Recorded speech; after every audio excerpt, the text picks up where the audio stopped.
trying to broaden our...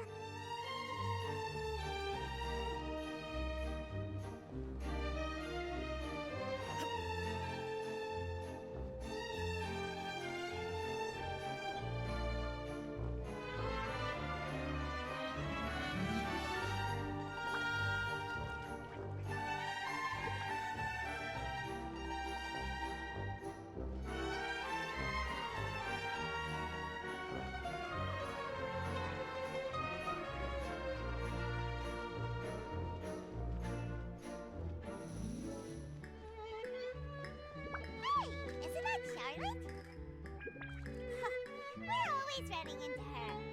What's she doing this time? Oh, looks like street interviews. I have a funny feeling that we might be in for an interesting time if we go check it out. Shall we?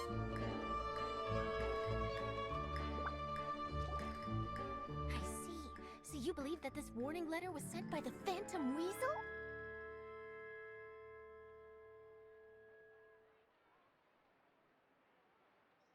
Absolutely. I've said it before and I'll say it again. The Phantom Weasel never acts as you expect. He must have faked his own death 10 years ago using a body double.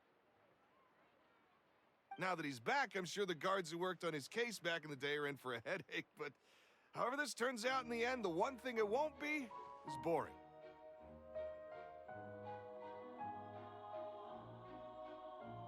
Couldn't agree more.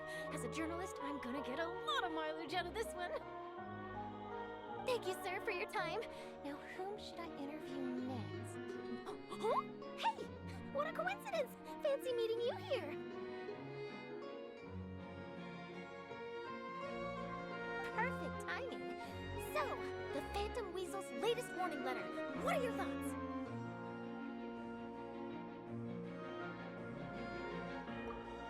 Yeah, this is the first time we're hearing of this one. Could you clue us in? Huh? Oh, sorry. Yes, this case is from a decade ago. I guess you wouldn't know about it. Well, not to worry. You're in good hands because I'm a professional. The story goes like this. 10 or so years ago, a phantom thief became active in the court of Fontaine. Known only as the Weasel, nobody knew his true identity, and the authorities never managed to catch him.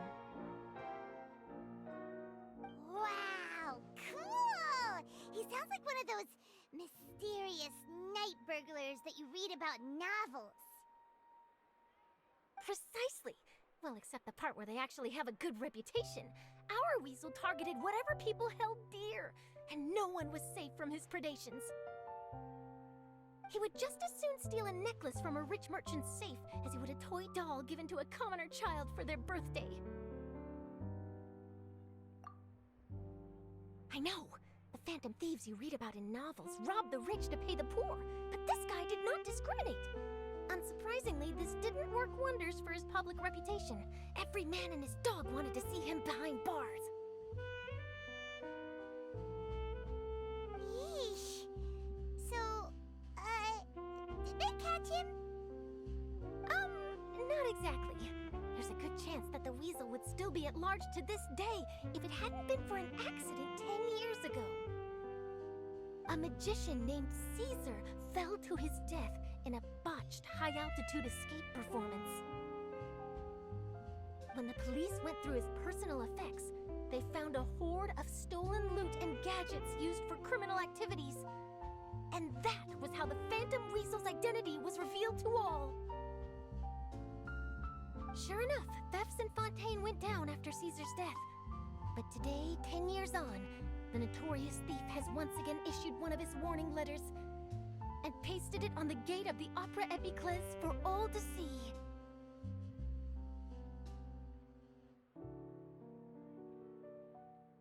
I had to squeeze through the crowd this morning to get a photo as soon as I heard. Here, it's this one.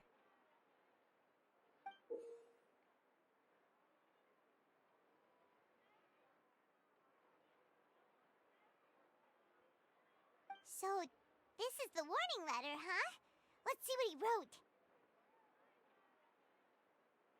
3 days from now, when evening falls, I shall take from you that which you hold most dear at the Opera House, just as you did to me 10 years ago. This is, without a doubt, a clear declaration of criminal intent. After years of laying low, the Phantom Weasel is back with a vengeance.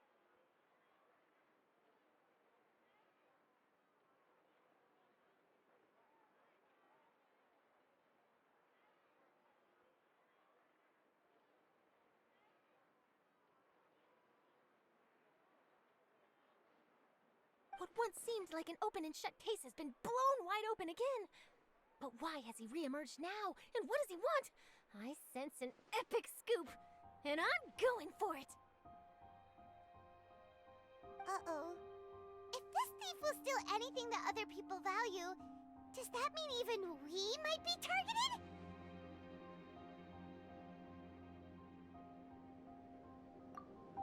Aww. But Paimon doesn't want to get kidnapped. Well, he'd have to go through you first. You would stop him, right? Okay, the people have spoken. It's clear that the public are very concerned about the Phantom Weasel's reappearance. Let's see, I've got a photo of the letter, my interview notes.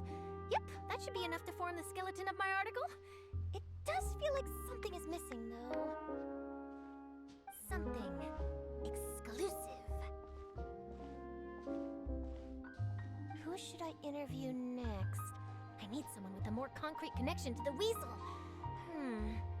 Is that who I think it is?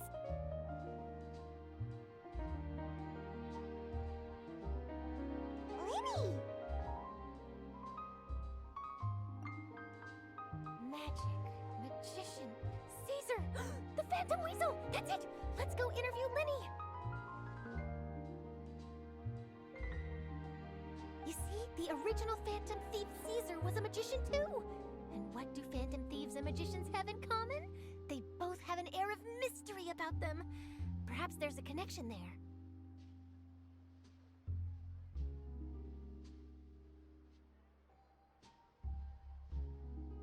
Are you serious? What sort of a deduction is that? Oh, relax. My journalistic instinct tells me that an exclusive news story is beckoning. Let's go. No time for delay.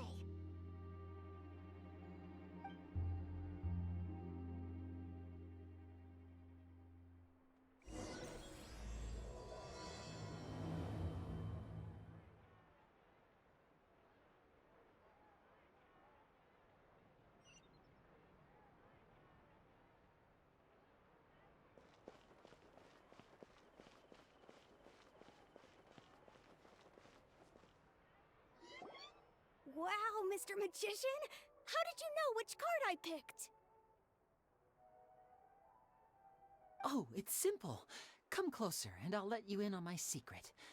Magicians have a special skill called telepathy, which means we can read other people's minds. Really? Then, what am I thinking now?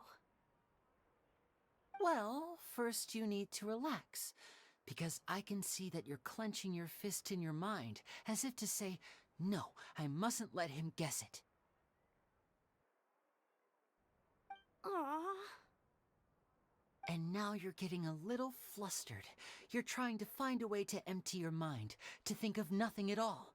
But the more you try to hide a secret, the easier it'll come out.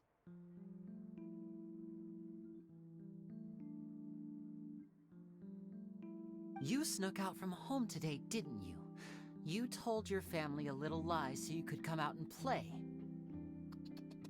Now, that's not a good habit. You can tell? Oh boy, you really can read my mind.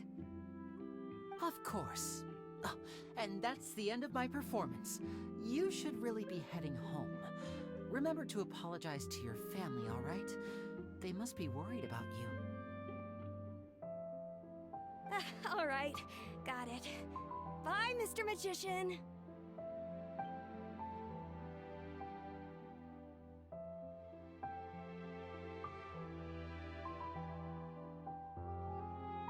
Hey, Lini? What? Why, hello. We meet again. Are you looking for me? What's the situation? Well, why don't you guess, Mr. Telepathic?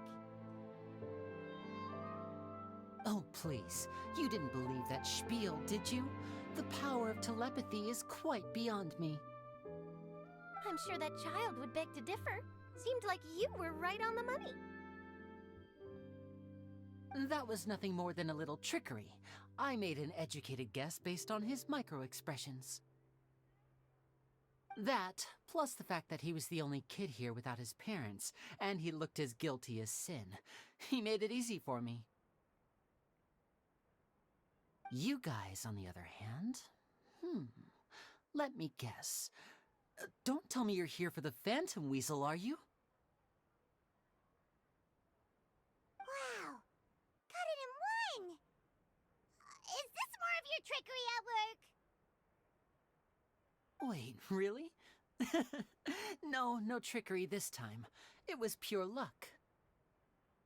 His warning letter's been the talk of the town, so I figured that maybe you were asking around about that. Bingo! I plan on writing a column reporting on the latest news about the Phantom Weasel. So, Lini, what are your thoughts on this infamous thief's reappearance?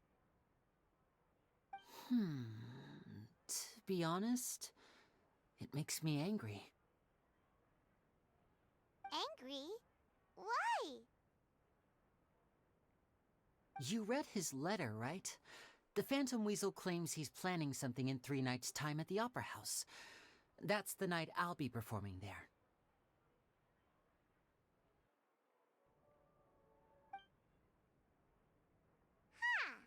What are the chances? Wait a minute, you don't think he's after you, do you?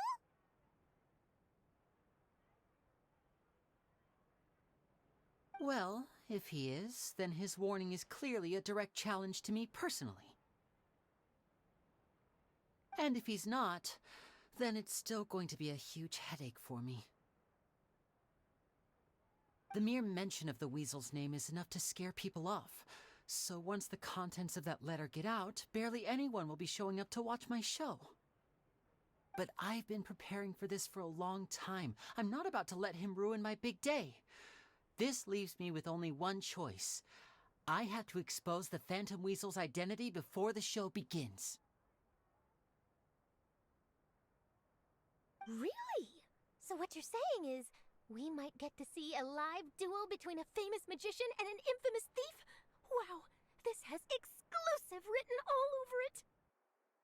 To be honest, I'm not sure if I'll emerge the victor. The Phantom Weasel is a notorious crook, infamous for his inscrutable methods. You're being far too modest, Lini. I think your magic tricks are even more inscrutable than those of a thief. Thanks for the compliment, though I have to say, I don't care much for the comparison. A lot of people liken magicians to thieves because we both have the ability to make things disappear without the person noticing. But there's an important difference that these people overlook.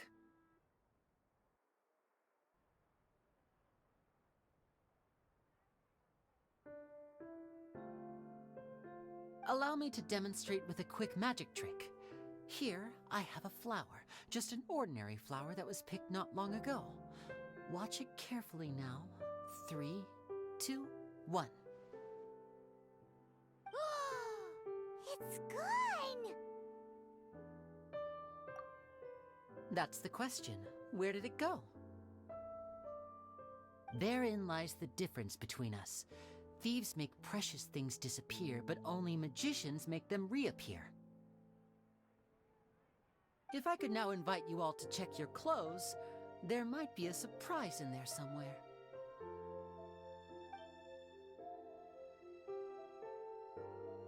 A surprise? Let me see!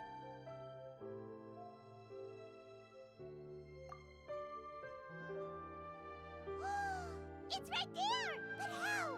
You haven't moved this whole time! What an outstanding trick! Sorry, Lini, it seems that my previous praise was woefully inadequate. Clearly, magic is the superior art form to theft. Don't worry, I didn't take offense. I just wanted to take the opportunity to perhaps change some of the preconceived notions you might have about magicians. Since Caesar's death, a lot of people associate magicians with criminality. It can be quite frustrating. I can imagine. Coming back to your trick just now, might I presume that you are well versed in floral symbolism? For example, magicians often use rainbow roses in their flower-related performances to represent passion and romantic encounters.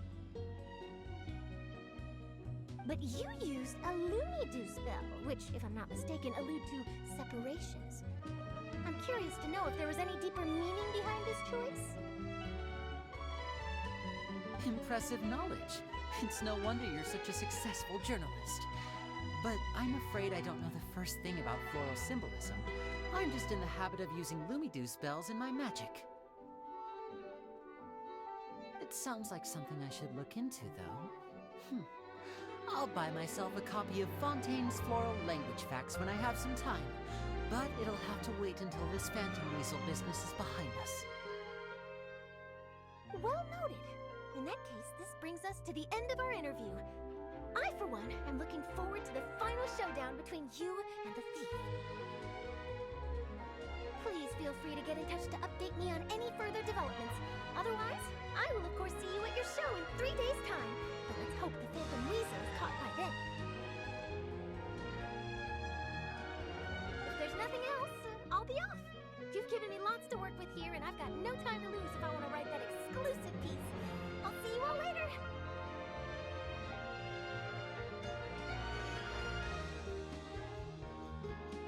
So, Lini, are you gonna tell us how you did that flower trick now? I'm afraid that's my little secret. Aww. Well, magicians are entitled to their secrets. But Paimon's really itching to know how it's done. You feel it too, right? So itchy. Not so itchy then, huh? Well, since you're so concerned, how would you like to serve as my temporary magician's assistants and help me investigate? Magician's assistants? Oh, that sounds fun! Assistants are technically magicians too! Also, it'll bring us one step closer to figuring out how that darn trick is done! Shall we go for it? Excellent. Thank you for putting your trust in moi. The first thing we need to look into is who Caesar really was. If he truly was the Phantom Weasel, that means that the weasel is dead, and whoever wrote this warning letter is just a copycat criminal. But if he wasn't the weasel? Well, that'll make things more interesting. It would mean that the weasel lives, and he's been laying low all this time in some corner of Fontaine. And if we're investigating Caesar, his fiancée Gemma is a good place to start. Word is that she visits the cemetery often, so I asked Lynette to wait for her there. We should make a move. Let's go and rendezvous with Lynette.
hard to pick the perfect gift.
Inactivity serves no purpose whatsoever.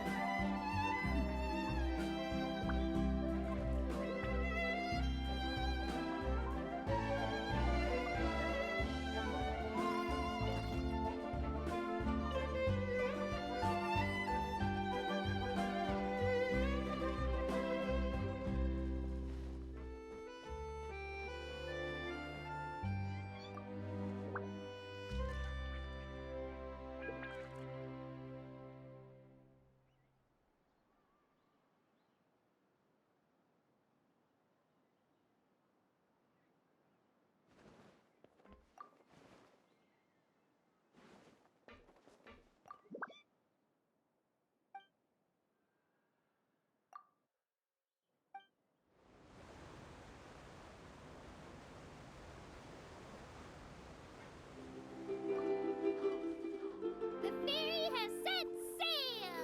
Tour guide Abel at your service! I'll start by telling you a bit about our destination, the Maritime Harbor. If you've been to the port before, you'll definitely have seen the huge lift.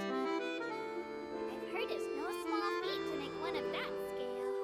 Not only that, but it's also designed to work using multiple energy sources.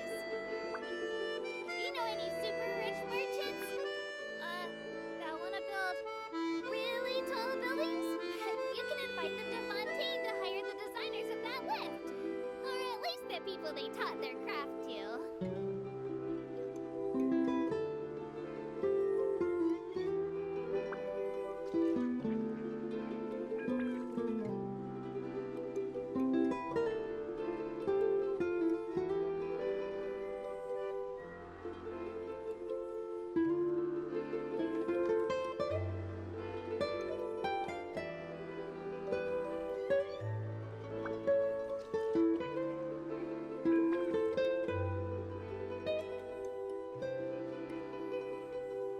Passengers, if you look into the distance, you'll see Elinas, large as a mountain. The hometown of us Melusines, Mercy Village, is right over there. There's a story about our hometown that I really liked growing up. The legends say that long ago, Elinas came to Fontaine and asked the people, "Is there anything I can do?" At the time, we Melusines were super tiny, and our hands were even smaller. And we were so sad that we couldn't build houses like everyone else.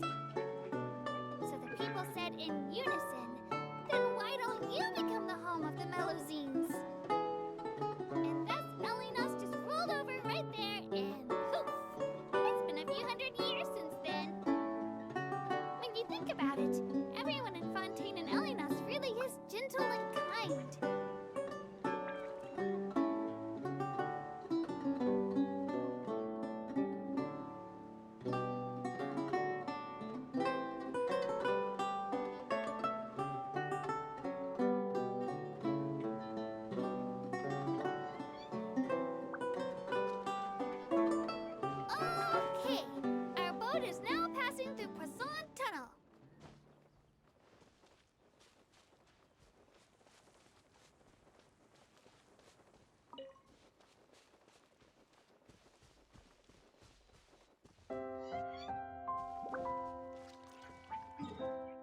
took your time.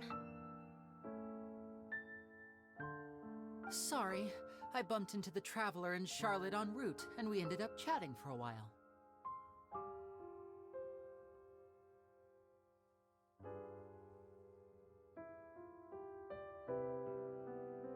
It's been a while, Lynette. We're working as Lini's temporary assistants in the investigation of the Phantom Weasel. Thank you. It's good to have you helping.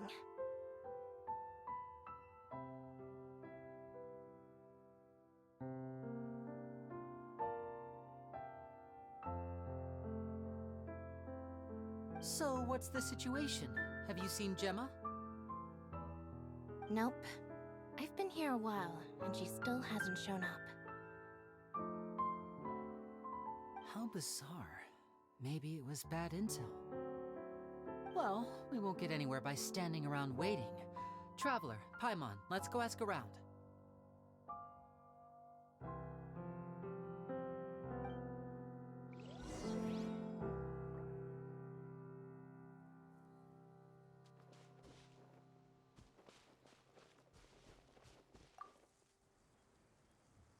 Excuse me, good sir. Do you by any chance know a Gemma? Gemma? You mean Caesar's fiancée? Sure I do. What's this about? I'm just trying to get a hold of her because I need her help with something. I heard she comes here a lot. Yeah, she does. Poor thing. It's no secret why either. She's heartsick. Ever since Caesar passed away, she's been coming here once every week to clean his grave. Often she just sits there in front of his headstone, lost in thought. Sometimes she talks to herself. I asked her what she was doing once. She said she wanted to speak to him again. She knows he's gone and can't hear her from the grave, but she just likes to spend time there, telling her fiancé all about how her life is going. And she's been doing this ever since Caesar passed away? Oh, so 10 years. Wow. Their love must have been really strong.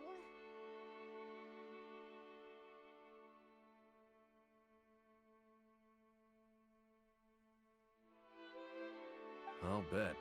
Caesar's reputation fell apart after his identity was revealed, so no one else visits his grave. Gemma's the only one who still thinks about him after all these years.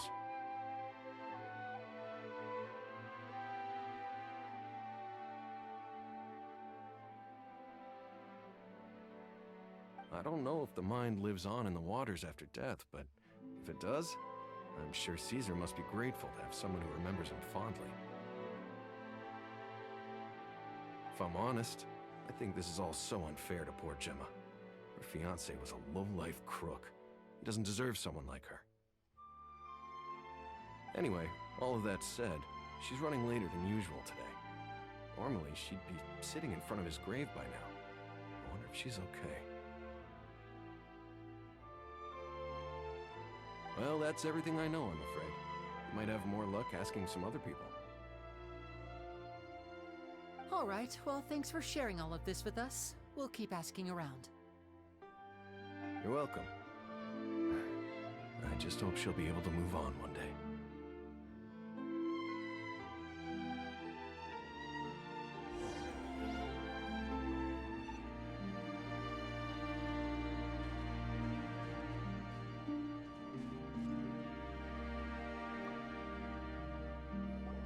Did you hear the news?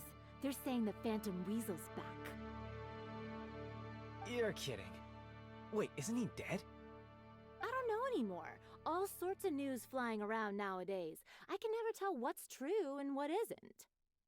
But what if, just hypothetically, I mean, what if this weasel's the real deal and Caesar was framed? Called it. Seriously, 10 years ago, on the day it all went down, I said to myself, you know what? This guy's been set up. The Caesar I knew was a good guy. He gave balloons to children on the street, for Pete's sake. What, are we supposed to believe that he was a balloon thief or something? Give me a break. Oh, please. Weren't you the one cursing his name to high heaven when the police announced the news? You were all, that gosh darn lousy son of a, you think you know a guy, or words to that effect. Wait, did I say that?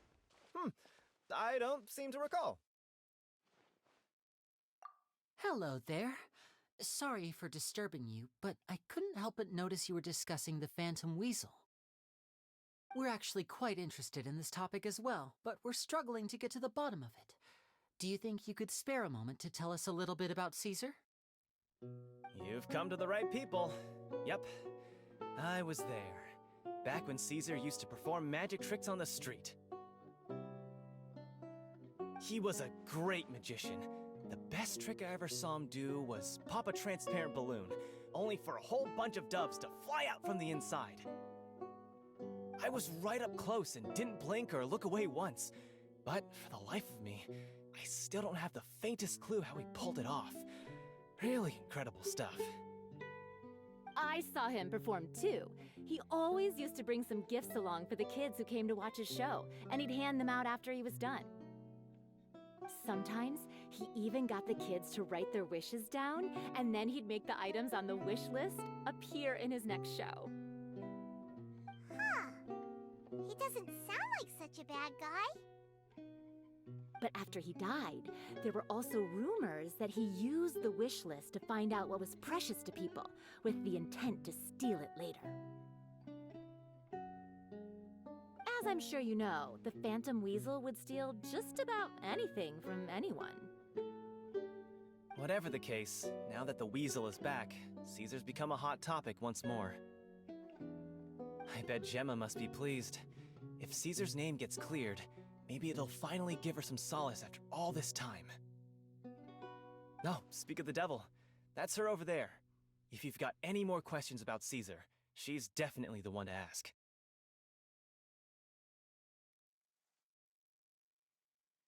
So that's Gemma. Is it just Paimon, or does it look like something's wrong? Wait, it looks like she's injured. Come on, let's see if she's okay.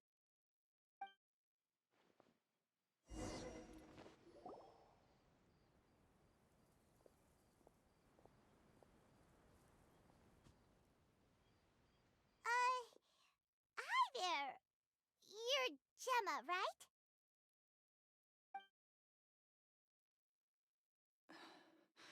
Who's asking?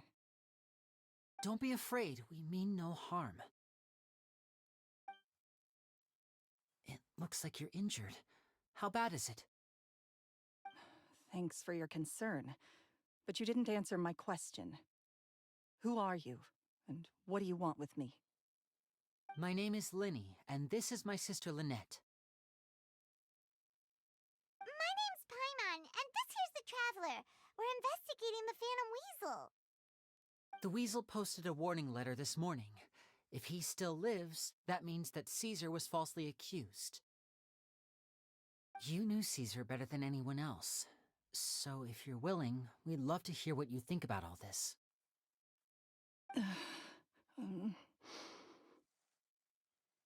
I promise you can trust us. We won't hurt you.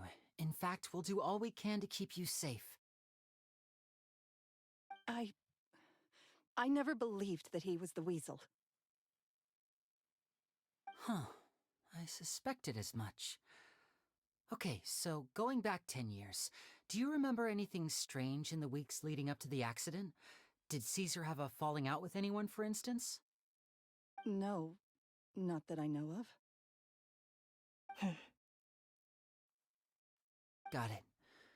All right, sorry for disturbing you. If you don't have any more questions, please leave. I want to be alone with him.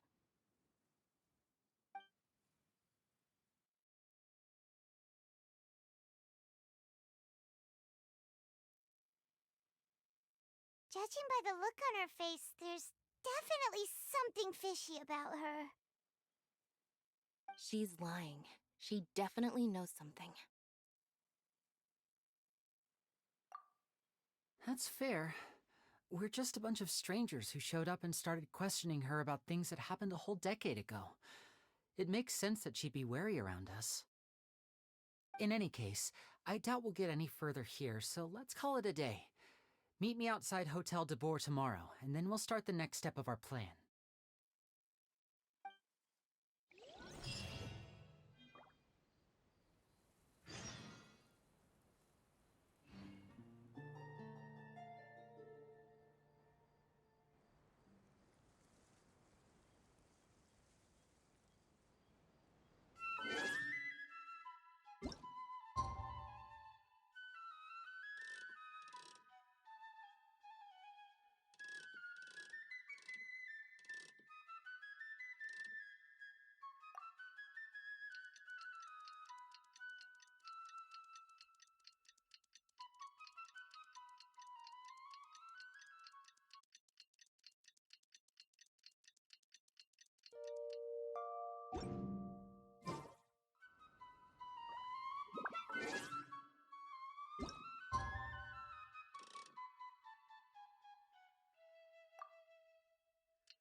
Over here.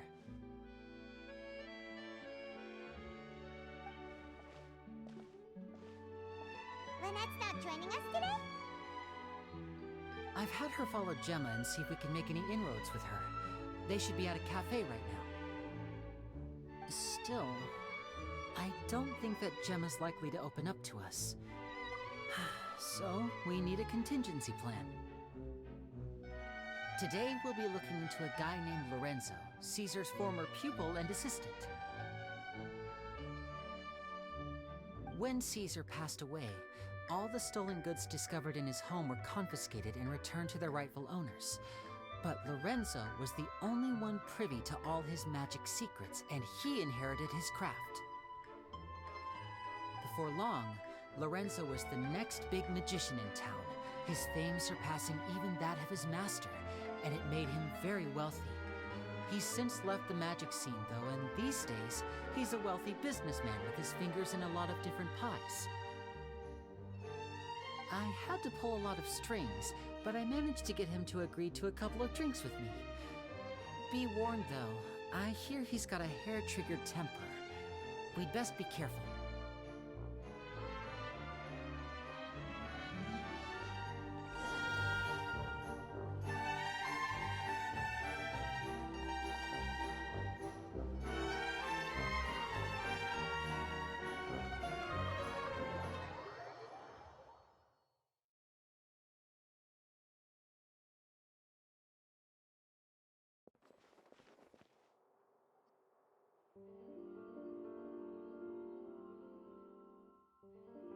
You neglected to mention that you were bringing 2 other people with you.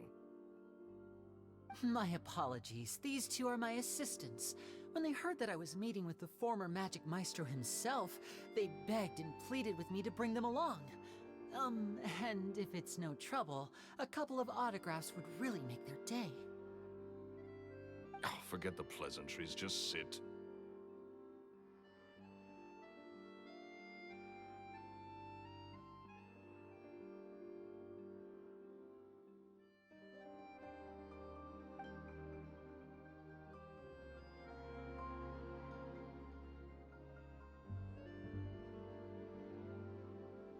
Get a load of this guy.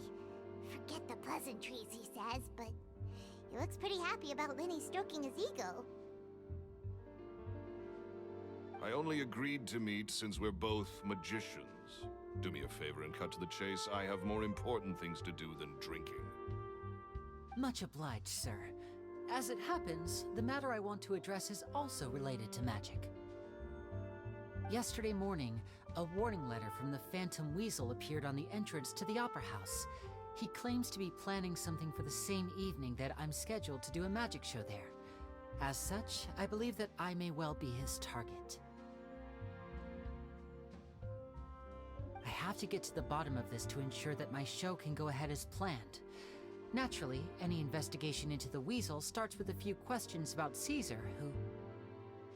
What is there to investigate? Caesar was the Weasel, and he's been dead for 10 years. So what if some sick creep thought it'd be funny to write a warning letter? It changes nothing. Are you trying to tell me you actually bought it? Please, sir, no need to get so worked up. I do concede that a copycat is but one possibility. Possibility? It's a fact, Lini. Look, my patience is limited, so listen carefully while I'm still willing to put up with you. The Weasel is dead. Period. Everyone knows that, so do yourself a favor and quit this investigation. It'll lead you nowhere.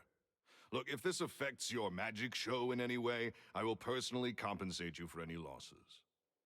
Oh, sir, I'm honored, really. But this isn't about finances for me. My pride as a magician is what's at stake here, Lorenzo. Copycat or not, this person has thrown me the gauntlet, and I must meet their challenge head-on. Your pride? Don't mince words with me, boy. Just tell me, what exactly are you seeking to do? I want to find out the Phantom Weasel's true identity. I have to know for myself what really happened 10 years ago. What would that accomplish? And what do the events of 10 years ago have to do with you, anyway? Look, you of all people should know that a magician never reveals their secrets. And in any case, dead men don't talk. So if you really care about your magician's pride, then you'll forget about Caesar and move on. Uh-oh, this is getting awkward. Lorenzo? Is that? Oh, it is you! I know that big, booming voice anywhere. What's up, my man? Want to grab a drink with me? Another day, I'm busy. Oh, come on! You can't be all business all the time. You know what they say? Live fast, die young. You gotta learn how to kick back and relax once in a while. If I wanted your life advice, I'd ask for it. Now get out of my face and go be drunk somewhere else. Sorry, my good sir. I don't believe I've had the pleasure. Oh, hey! Edmondo. He and I are business pals. We worked together a bunch of times. This is your first time meeting him? Oh, he's always like this. Foul-mouthed and hard-nosed. Never heard a kind word out of this guy the whole time I've known him. And he wonders why he can't get a girlfriend, despite being, what, pushing 40, 30, something? Anyway, point is, a lot older than when he first got rejected by the girl he was into. And he's still into, from what I hear. Shut up and get out of my face. Another word out of you and you can forget about doing business with me ever again. Do I make myself clear?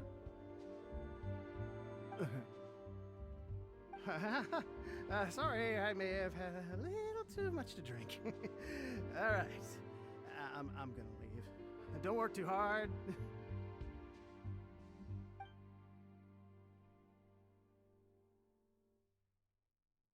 I think it's high time I made a move as well.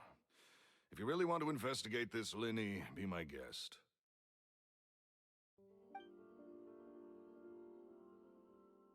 But if nothing good comes of it, don't say I didn't warn you.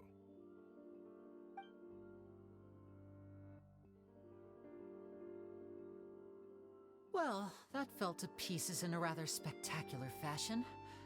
Any thoughts? Totally. And what was all that about compensating you for your losses? Why would someone you just met make an offer like that? He's gotta be hiding something. And not like Gemma. She was a little suspicious, but this guy's definitely covering something up. I think so too. We need to look into Lorenzo more closely. That guy Edmondo seems to know a thing or two about him. He only just left. Let's see if we can catch up with him.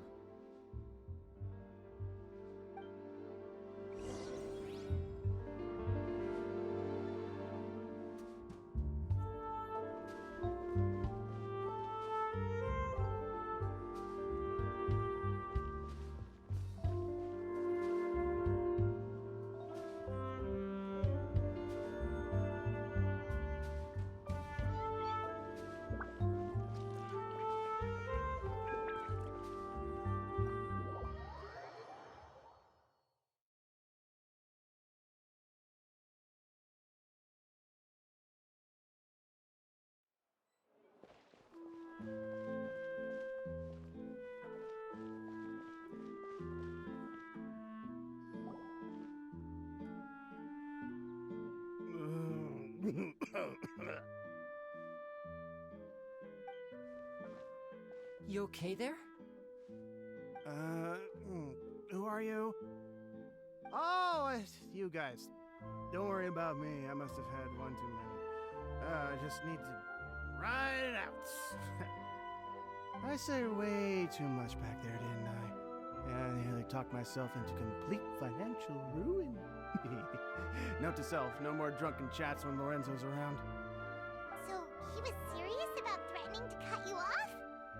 Ugh, Paimon knew he was a bad egg. Hey! Keep your voice down. Don't go prying into Lorenzo's personal affairs. Bad things happen to people who ask too many questions. I'll make an enemy out of him. What kind of bad things? Don't even ask. I'm sorry. I'm gonna have to cut this conversation short. I'm not crossing that line again. And take it from me, trouble with Lorenzo is one thing you don't need in your life. There's some flare up back there. I don't know what you said to him, but clearly it touched a nerve. That's not a good sign. You're too young for this. Don't get in over your head. I'm leaving.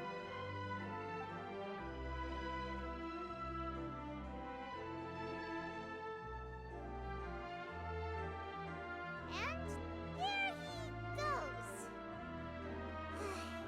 What do we do now, Lini? Shh! I think we're being watched. Someone was listening in to our whole conversation. Don't say anything and don't look back. Any altercation in the city will attract the guards. We'd better take this elsewhere.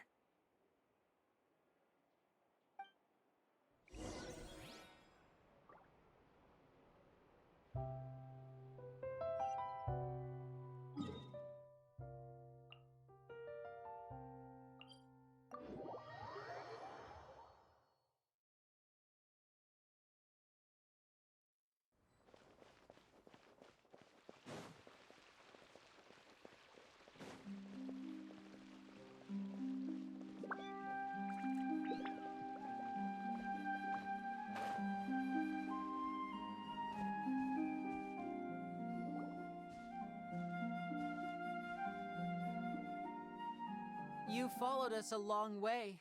Why don't you come out and introduce yourselves? So you're Lini.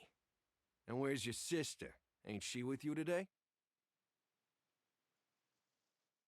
Save us the trouble and go fetch her for us. Let's not drag this out. Paimon doesn't like the tone of your voice, mister! Who sent you, huh? Save your questions, missy. You ain't gonna need answers where you're going. Capiche? Looks like we can't avoid this fight. Now, I'm not the strongest fighter, so I hope you're ready to back me up. Don't worry, we got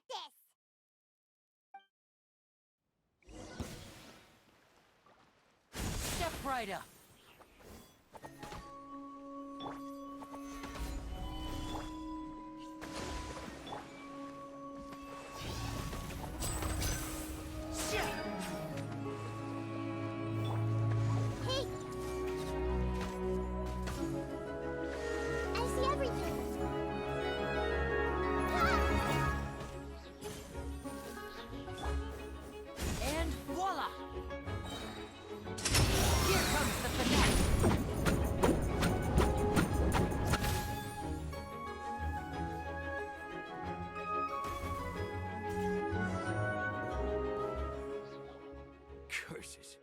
They're tougher than we thought.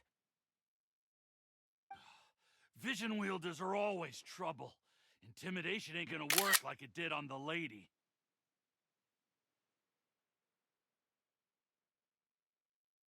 Come on, let's scram!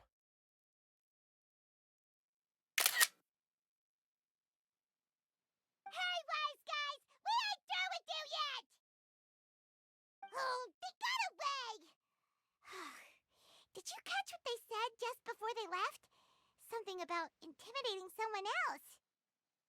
Sounds like they just wanted to rough us up as a scare tactic, and they've already done it to someone else, but who? You're right. She was injured when we saw her yesterday, and she acted like she had something to hide. Maybe she was too scared to tell us the truth because those guys had threatened her. Well, if that's the case, she should be more willing to open up to us once she learns that those thugs won't be bothering her anymore. Let's head back to the cafe and see if we can get any information from her.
Gemma?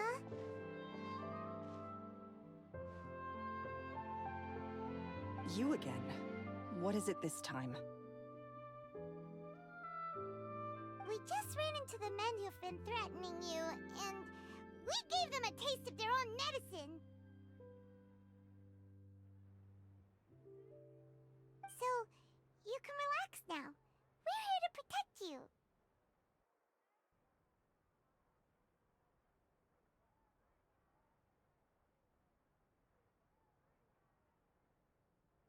What? Why? I didn't tell you anything. Why would they come after you? Sounds like they're no strangers to you.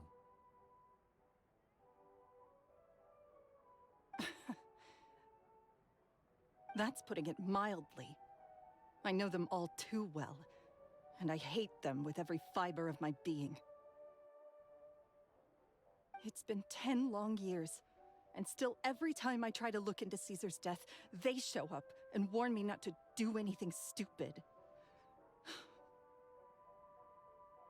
How do I know I can trust you? Do you really think you can get to the bottom of it all? And why are you doing this? I'm afraid I can't reveal all the details just yet, but I can promise you this. I will expose the Phantom Weasel's true identity.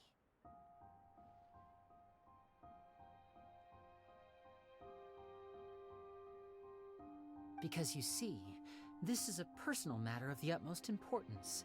I give you my word. Trust me. Okay. How can I help you? I've heard that Caesar used to have a magic workshop where he kept a lot of his personal effects. If possible, I'd like to take a look at them.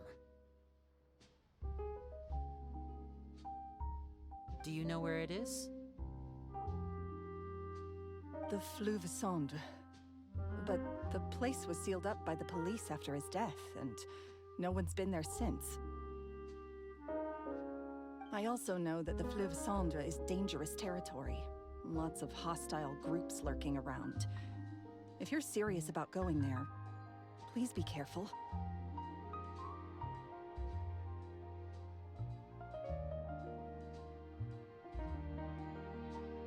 Understood. Lynette, you stay here and take care of Gemma. Don't let her come to harm. Got it. But if I'm staying here, I'm ordering dessert. I mean, bon appetit. But stay sharp, too. They're likely to come for you while I'm away.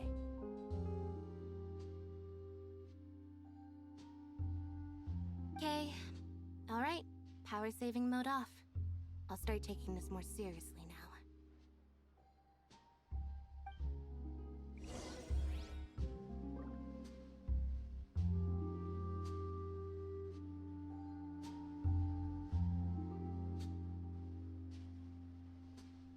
All the world holds dear is but a backdrop of constant motion.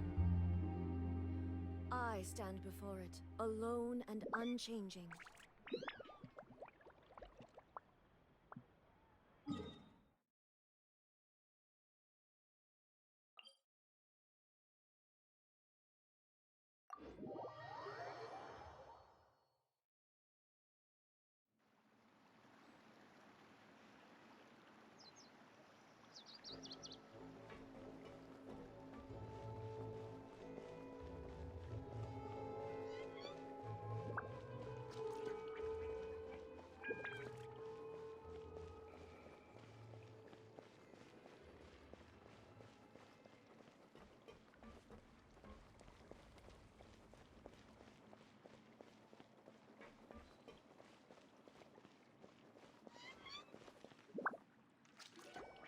If Gemma gave us the right location, then the workshop should be right nearby. Huh. Looks like these boxes are blocking the entrance. Let's shift them away first.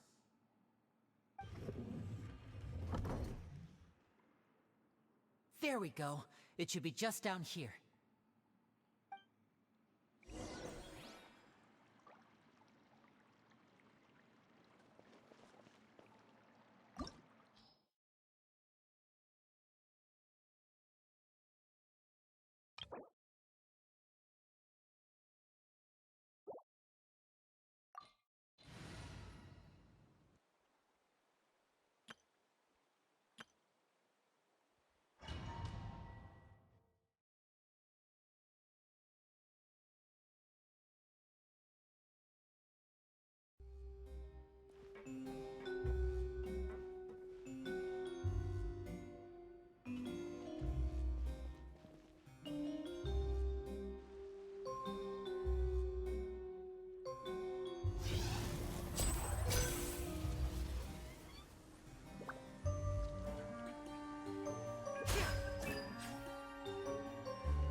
Caesar's workshop. Nothing suspicious here, just normal magic props. Let's head in further.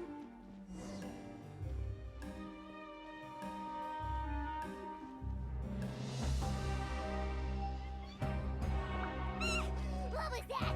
Oh, is this one of Caesar's gadgets? Guess we must have triggered some sort of device.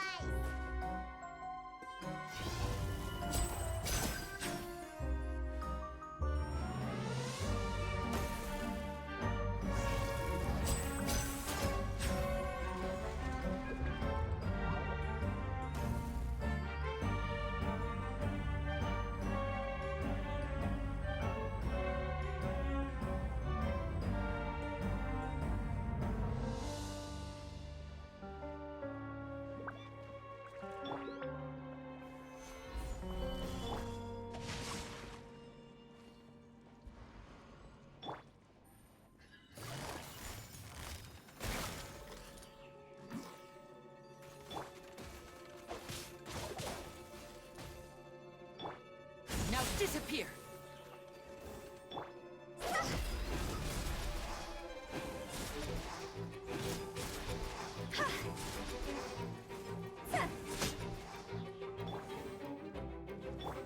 Rain outlines your fate. Solidify! Quietly now.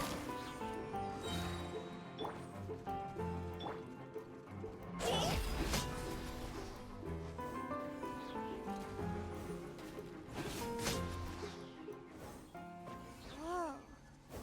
Look. The doll in the box is glowing.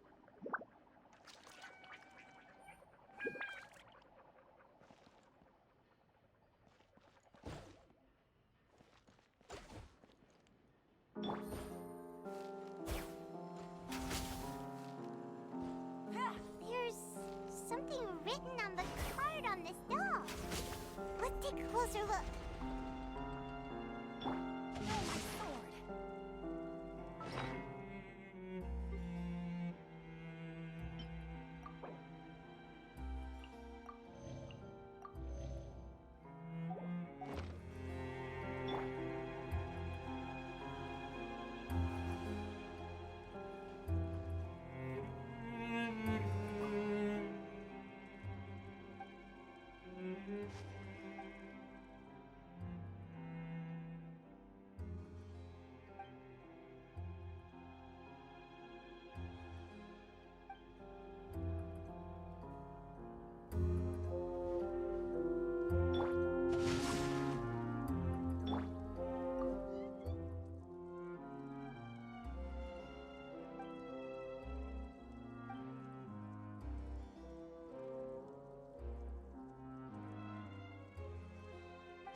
Stabilize! These magic boxes are moving. What do we do? One of them looks different from the rest. Let's investigate.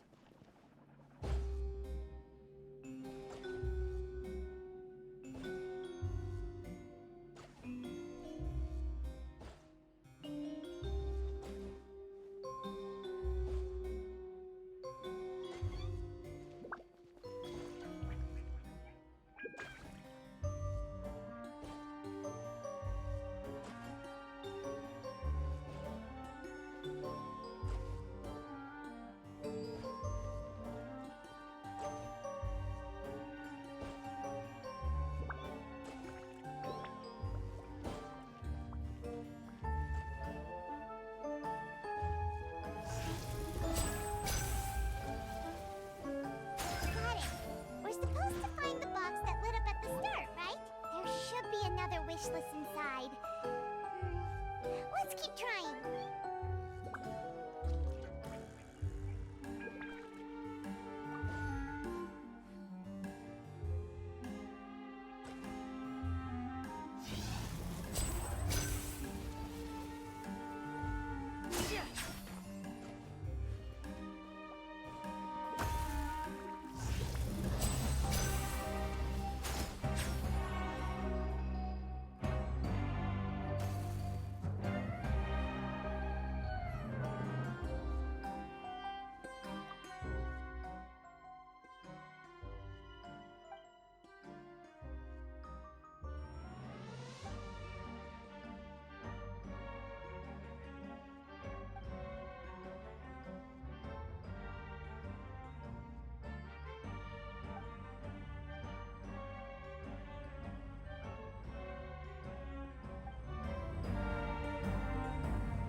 Have we reached the end already?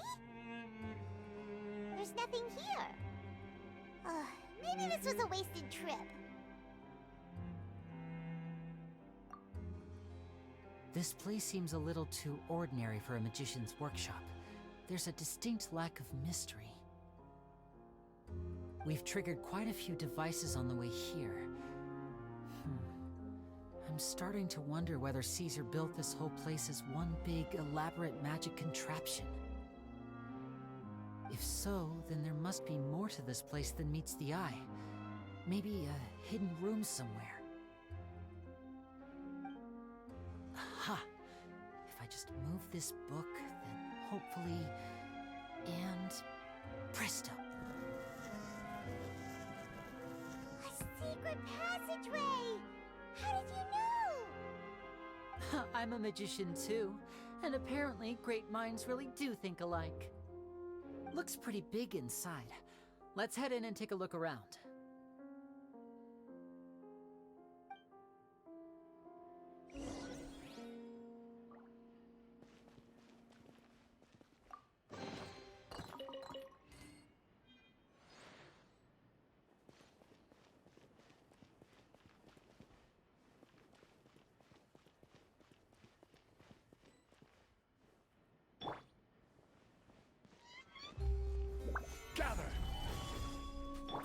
Rain outlines your fate.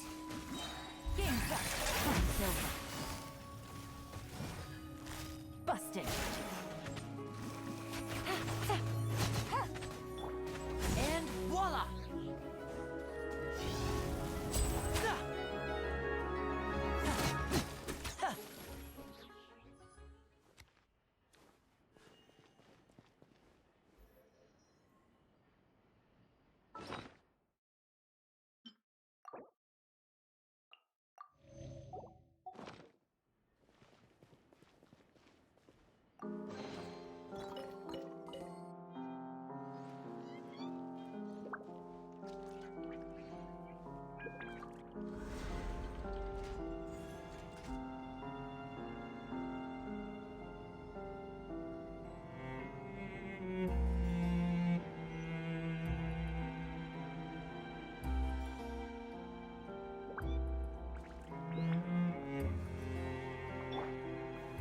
Stabilize.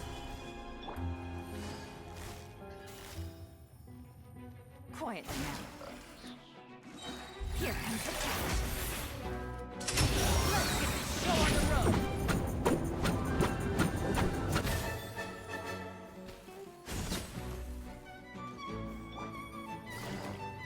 Busted. This isn't good.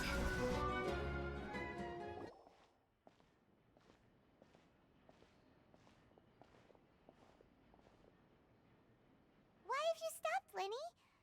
Is there some device in that box? Huh. It just looks familiar somehow. Let me check this out for a second while you guys go on ahead. If anyone makes a major discovery, let's rendezvous here. All right, see you in a bit.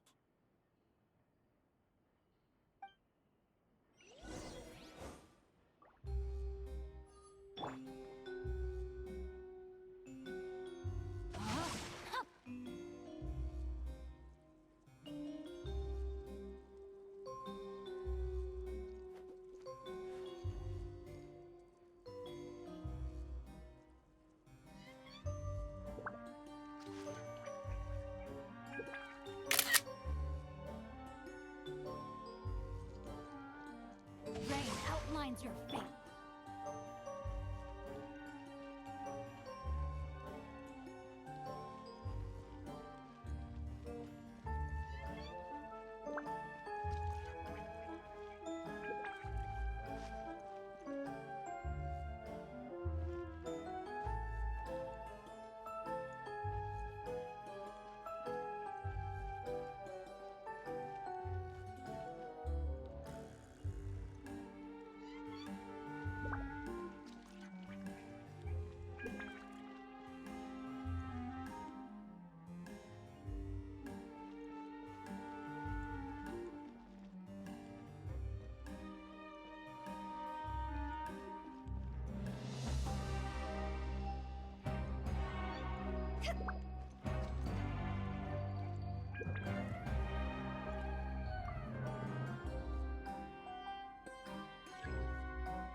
finish it in one run, huh?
principles of magic. Whew. Much too advanced for Paimon. Hey, look! Is that Caesar's diary on the table?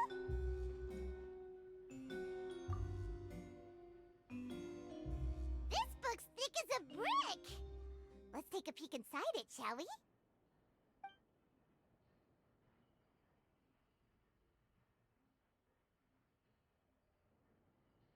At one of my shows a few days ago, a child asked me how I pulled candy out of my hat.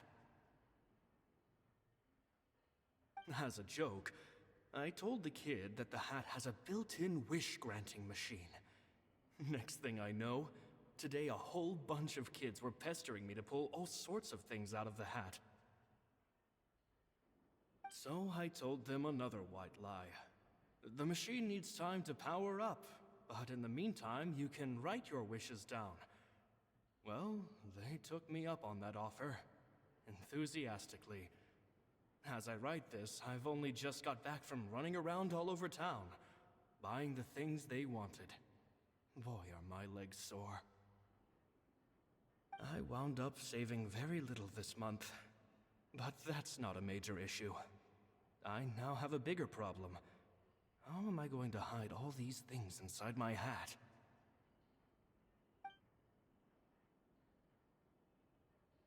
Two children came to talk to me after today's show. I don't know why they were out on their own. They looked much too young to be unsupervised. I do hope they got home safely. Anyway, they said that they wanted me to teach them how to do magic. It's not uncommon for children to ask this, of course, but I've never seen any of them as serious about it as these two. I told them that learning magic is very hard work, but that didn't faze them at all. It's like they already knew. They seemed so committed. I couldn't turn them down.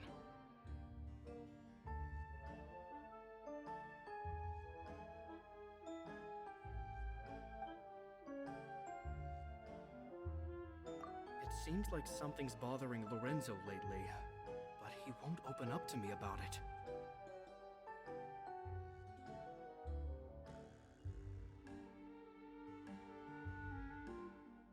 Surely he's not upset that I agreed to teach those two children.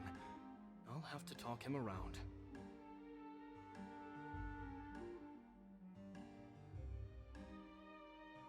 I have a good feeling about those kids. They're naturally talented, and it seems like they're not new to the world of magic.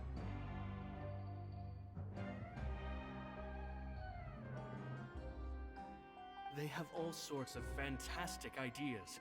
All I'm really doing is helping them develop a more professional standard training plan. They wanted to call me Master, but I told them they absolutely mustn't. Any magician worth their salt could have taught them what I have. They're the geniuses here. Compared to them, I don't deserve to be called any sort of master.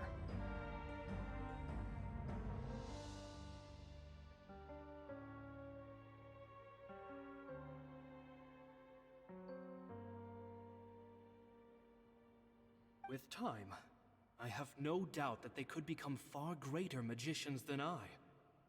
My only concern is why they're so mature for their age. I fear they've had to grow up too fast. I don't dare to imagine what they must have been through. Gemma thinks so too. She doesn't like being around them. Says that their eyes are too piercing. They don't bother me, but then again, I've never been the sharpest tool in the shed.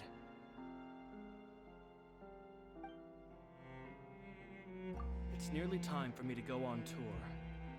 I asked the two kids if they'd like to come with me, but they shook their heads.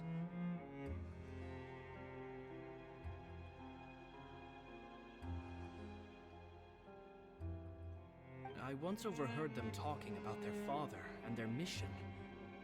Sounds like their parents have other plans for them. I guess we'll be parting ways soon.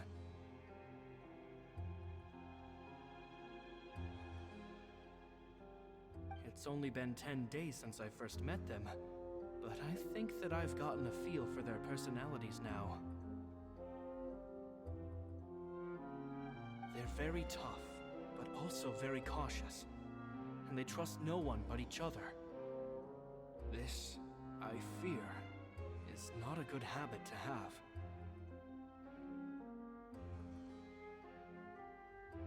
They hide things from me too. For example, when I asked them where they live and why they wanted to learn magic, they lied. That's the thing about children. Whenever they're trying to cover something up, it always shows somehow. I can sense that their lives have been hard. Possibly even dangerous, too. They're not like other children. It's a shame that I can't do more to help them. After thinking things over, I decided to tell them a bit about how I see the world. It's full of lies and falsehoods, and that is why we must find our own truth. P.S. I hope they won't find my nagging annoying. Children are so opinionated nowadays. Will it do them more harm than good for someone they've only known 10 days to lecture them like that? P.P.S. Maybe I'm overthinking this. Children aren't interested in grand philosophies. It probably just went in one ear and out the other. I bet they've already forgotten every word I said. Oh, Caesar, Caesar. Just mind your own business next time.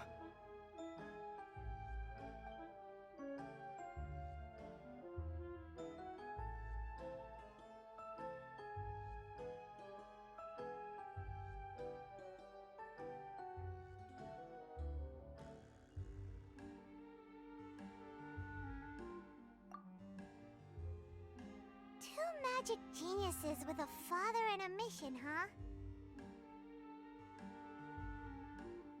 Sounds a lot like he was writing about Lini and Lynette, don't you think? So did they meet Caesar when they were kids? Let's go ask Lini!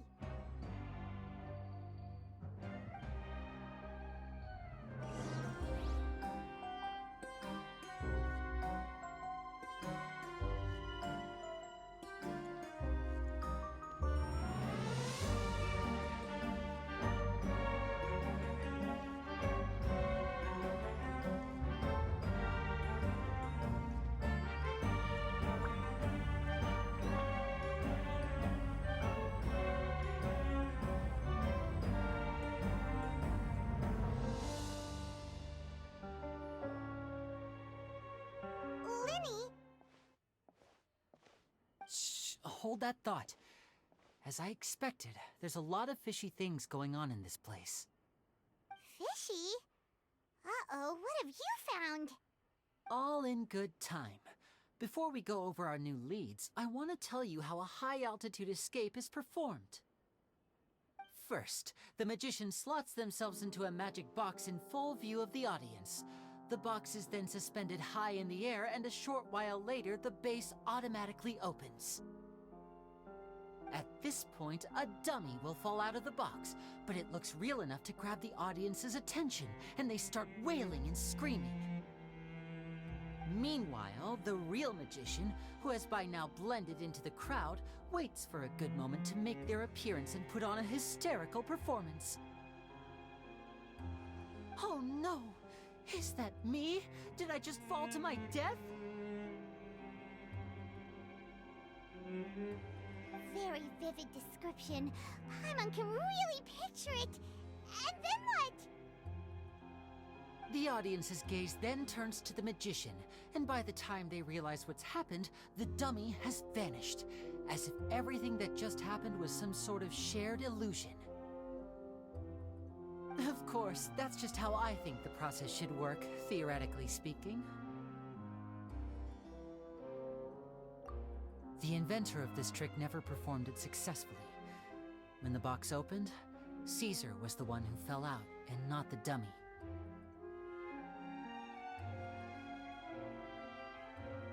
He fell right to the ground from the highest point of the opera house. No one could hope to survive that fall. Not without a vision, at least. And no one else has ever attempted this trick since. My understanding of how it works is just based on what I could gather from his notes and the relevant gadgets here in his workshop. So Caesar's famous high-altitude escape has never been done, huh?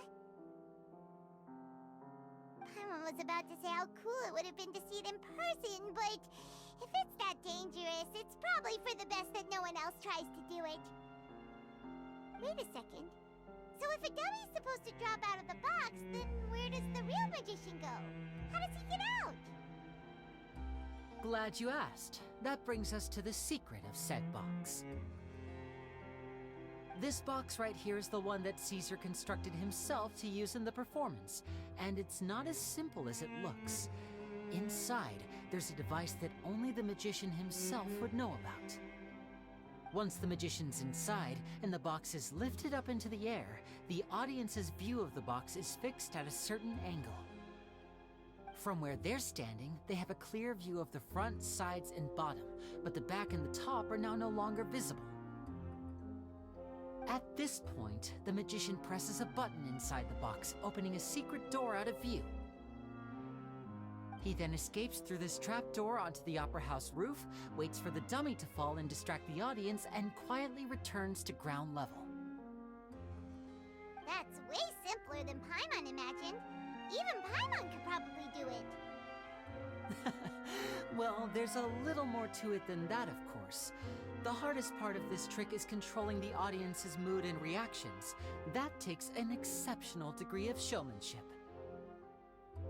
There's the falling dummy, the miraculous reappearance, the pompous performing. Maybe the magician would even have themselves tied up before it begins to strengthen the impression that there's no escape. Many days and nights of careful research and painstaking practice would have gone into this, all culminating in a performance just a few minutes long, but one that still manages to transform the shock and grief of a tragic accident to the joy and laughter of a mesmerizing magic trick. Caesar was a highly accomplished magician, but unfortunately, even he didn't manage to pull it off. So, how did it go so wrong? You said you found some fishy stuff here. Have you figured out what really happened? I can make a pretty good guess. I looked into the case files. The magic box Caesar was using at the time of his death had the secret button I mentioned positioned on the right-hand side. And, sure enough, he always used his right hand as his dominant hand in public. Okay. Nothing But here's the strange thing. Most of the devices in this workshop have the mechanism on the left-hand side, including this box right here, which leads me to believe that Caesar was in fact left-handed. Because a magician can't afford to have their most basic habits stand out too much. People naturally focus their attention on the most important details of the task or situation at hand. But a magician needs to be able to redirect an audience's attention at will, so as to avoid arousing their suspicion. The essence of magic is getting people to believe a lie. If even the truth raises eyebrows, the falsehoods become all the more difficult to mask. And so, Caesar trained himself to use his right hand to align with his audience's expectations. Great magic always requires sacrifices. But in his most stressful and nerve-wracking moments, and when no one was watching, reflex would kick in and he'd use his left hand. That's why he set his gadgets with the mechanism on his left. Exactly. I think that's likely what happened. Caesar would have been under a lot of time pressure during the escape. He'd have had mere seconds to open the hidden compartment, retrieve the dummy, then open the secret door and make a swift escape. But I'm sure he was confident. He would have rehearsed countless times to the point where it was second nature. He'd barely need to think about what he was doing because muscle memory would guide him through. So he opened the compartment, took out the dummy, checked everything was in order, and then went to leave. With his left hand, he reached for the button, and suddenly, his heart skipped a beat. It wasn't there. Much like when you reach for your keys but find your pocket empty, his mind needed a moment to process what was going on. Instinctively, his left hand would keep feeling around for the missing button, maybe for another second or two, until the bottom of the box gave way.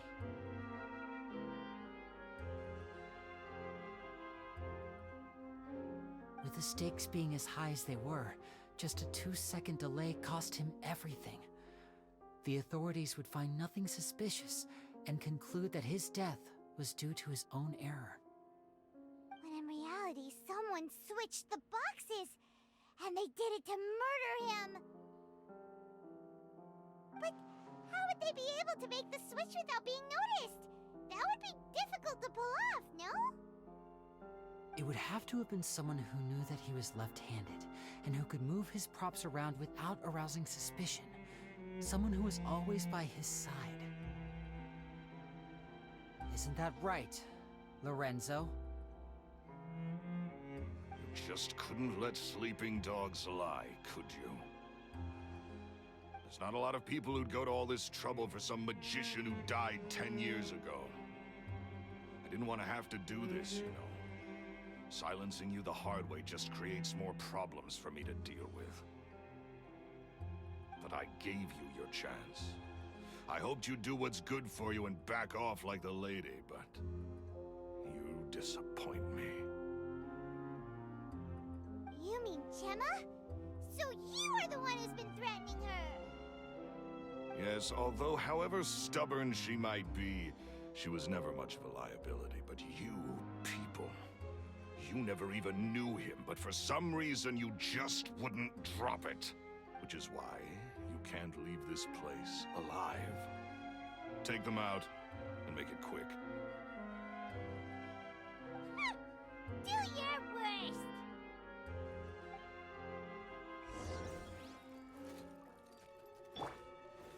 Solidify! Gotcha. Game's up. Time's over.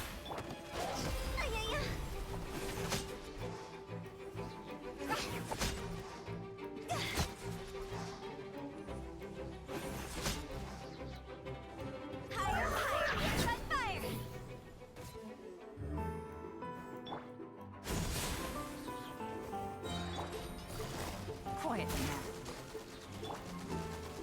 Stabilize!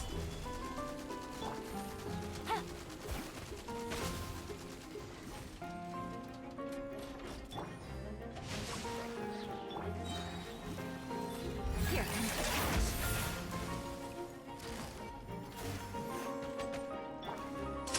Here comes the finale.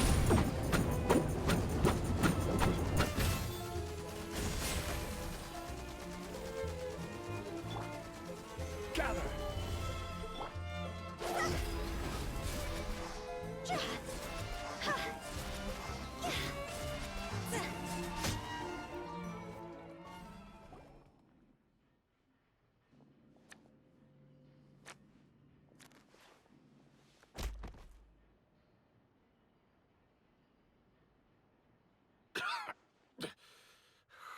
You kids are tougher than you look. Had enough yet, Lorenzo? Your cronies can't help you now. I think it's high time you started talking, and what I'd really like to know is, why did you murder Caesar?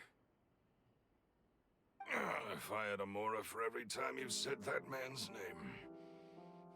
Of course you idolize Caesar, everyone else did. But I was the real genius magician. Me! He was just an amateur who did cheap tricks for gullible children. I was the one who made magic into the fine art it is today. The aristocrats doffed their hats to me! So it was jealousy. Jealousy. Hatred, more like. I hated Caesar. All he cared about was his magic. He lived and breathed it. He poured everything into his street performances and his stupid tours like it was just a hobby to him, never bothering to think about Mora. What sort of fool devotes their life to the art of deception and never has a Mora to show for it? But the people loved him, didn't they? Oh, how they looked up to him. No one gave me a second look. All I ever heard was, "Oh, your master's amazing, isn't he?" Amazing? Yeah, so amazing that he was completely broke. Every other apprentice was living it up at their master's expense, but no, not me. I put in all the work, mastered all the skills, and it brought me nothing more than the life I already had. He forbade me from using magic to trick people out of their mora. There was nothing he hated more than that. And with his reputation in Fontaine, it was too risky for me to go it alone. As long as he was alive, if I dabbled in my own brand of money-making magic, he would expose me, and it would destroy me. I had to kill him. There was no other way. He had to go. And this was your only motive? It was reason enough. What other motive would I need? Well, I was under the impression that there might have been other factors at play. For instance, maybe you were in love with Gemma, but she was engaged to Caesar. In love with Gemma? Don't be ridiculous. Guess I was wrong about that then. Next question. Are you the Phantom Weasel? I am. Caesar was so strict with me. He insisted that his way was the right way, that the sole purpose of magic was to bring joy to the world. I never bought into any of that. I was more interested in the practical magic. Sure enough, it helped me fill my pockets with all kinds of valuable treasures. Oh, yeah! Charlotte told us that the weasel would steal whatever people valued, no matter how much it was worth. That's just how it looked from the outside. What would any thief want with second-rate loot? I've only ever targeted high-value items. I stole cheap things as a way of practicing my craft. It was other people's overactive imaginations that conjured up the preposterous image they then dubbed the Phantom Weasel. So, that's the story, huh? Well, I hope you're ready to tell it all over again during your trial. What choice do I have? You're a pack of wolves, and you've got me between your jaws. You've seen what's here, and my last-ditch effort to stop it getting out has failed. What else can I do? So be it. I've enjoyed power and wealth for the last 10 years, the likes of which Caesar could never give me. I wouldn't choose for things to end this way, but I regret nothing. Very well. In that case, I'll contact the guards. Traveler, Paimon, keep an eye on Lorenzo for me. I'll meet you just outside the workshop when I'm back.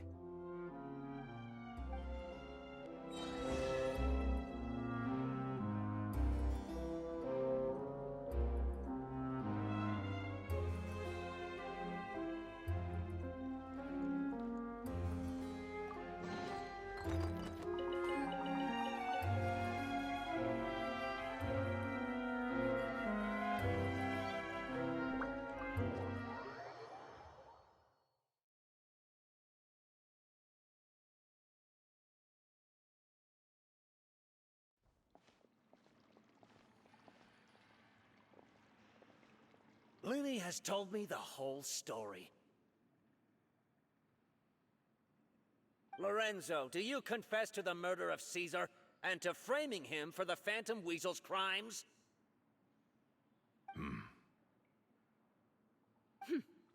Look who's finally developed a conscience. What kind of disciple murders their own master? I hope it was worth it. Because...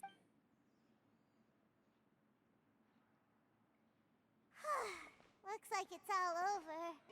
What should we do next, Lenny? Should we start preparing for your show?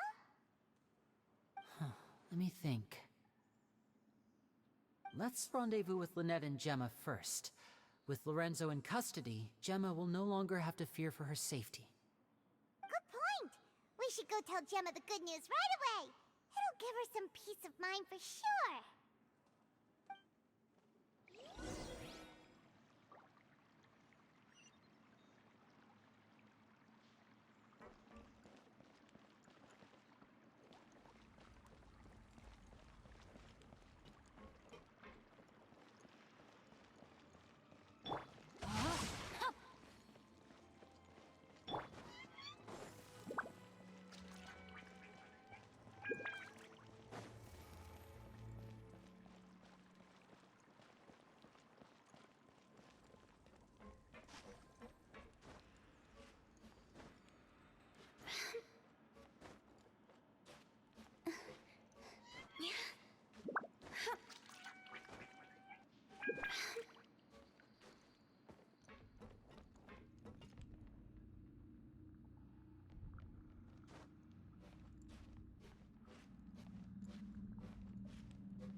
Ah, you're back.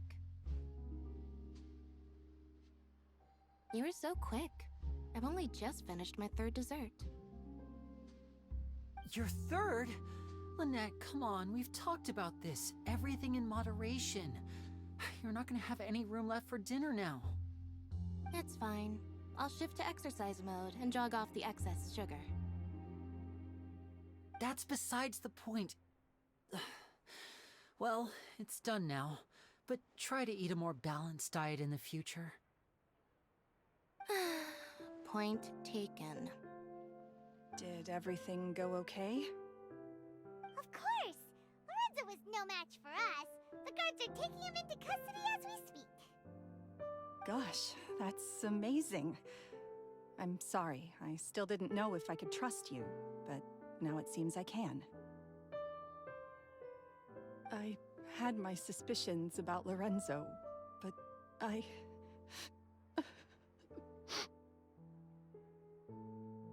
It's okay, we understand. He did threaten you. Paimon would find it hard to trust strangers in your position too. But you don't need to be scared anymore. Everything's gonna be okay. Sorry. My emotions are all over the place right now. I've been waiting for this day to come for so long. I always wanted to report Lorenzo. He took all of Caesar's property, which I found suspicious. But I had people watching me all the time, so I couldn't risk looking into it. I was so afraid. I was scared he'd do something terrible to me, and then no one would be left to visit Caesar's grave. So I never had the courage to speak out. Thank you all. Truly. Thank you so much.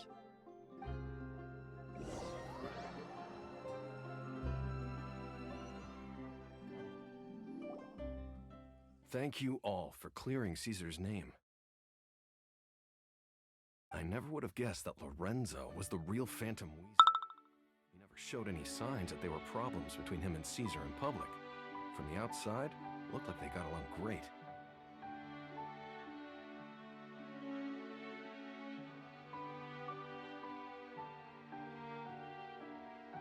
To think that lowlife's been living life to the fullest all this time, while Caesar's name was getting dragged through the mud. It's a travesty. At least his soul can finally rest in peace now, thanks to your efforts.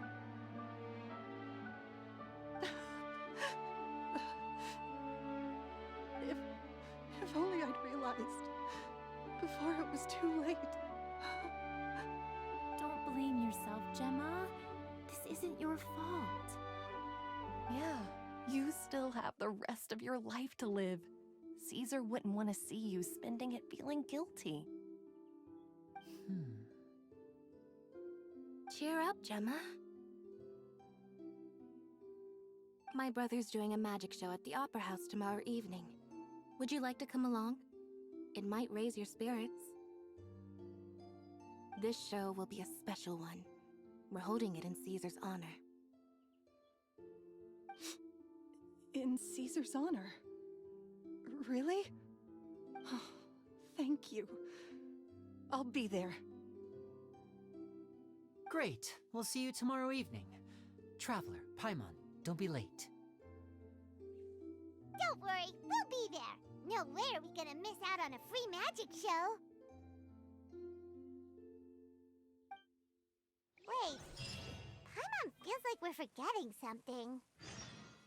Oh yeah, Caesar's diary! We never found out if the two kids Caesar taught magic to were Lini and Lynette or not. Lini changed the topic back in the workshop, so we didn't get a chance to bring it up. Oh well, guess we'll just have to ask Lini tomorrow evening.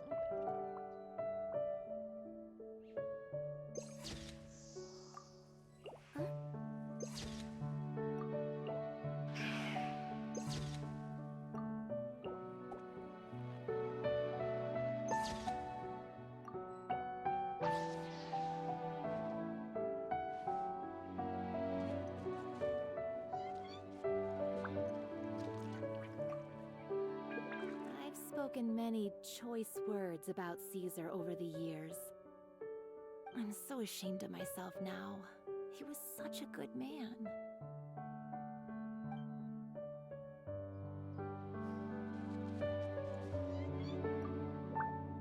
I can't believe Lorenzo was intimidating Gemma all this time. He comes around here sometimes. Not to clean Caesar's grave, though. He just stands off to the side and watches Gemma from a distance. She must have known, but she never asked him to leave. I wonder why that is.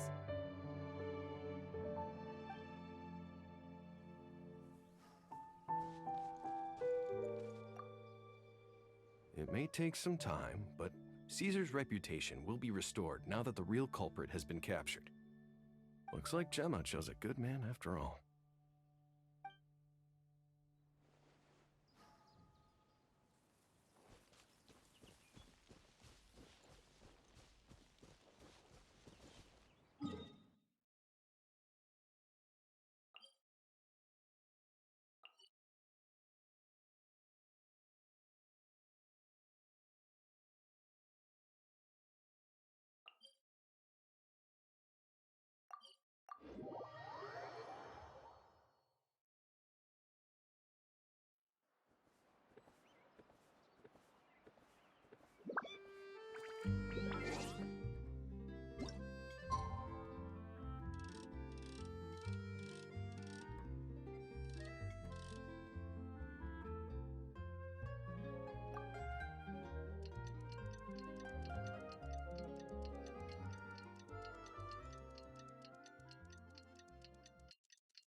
Not this time.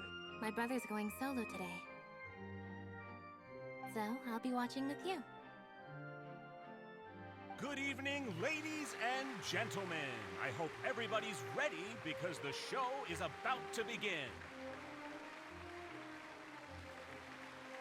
the great magician Lini has prepared a spectacular show for us all tonight, concluding with an all-new grand finale that no audience has ever seen before. Wow! A new trick!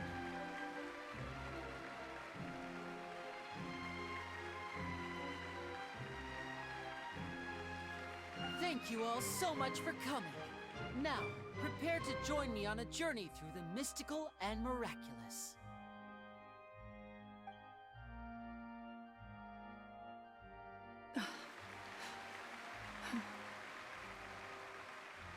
Exciting stuff, isn't it?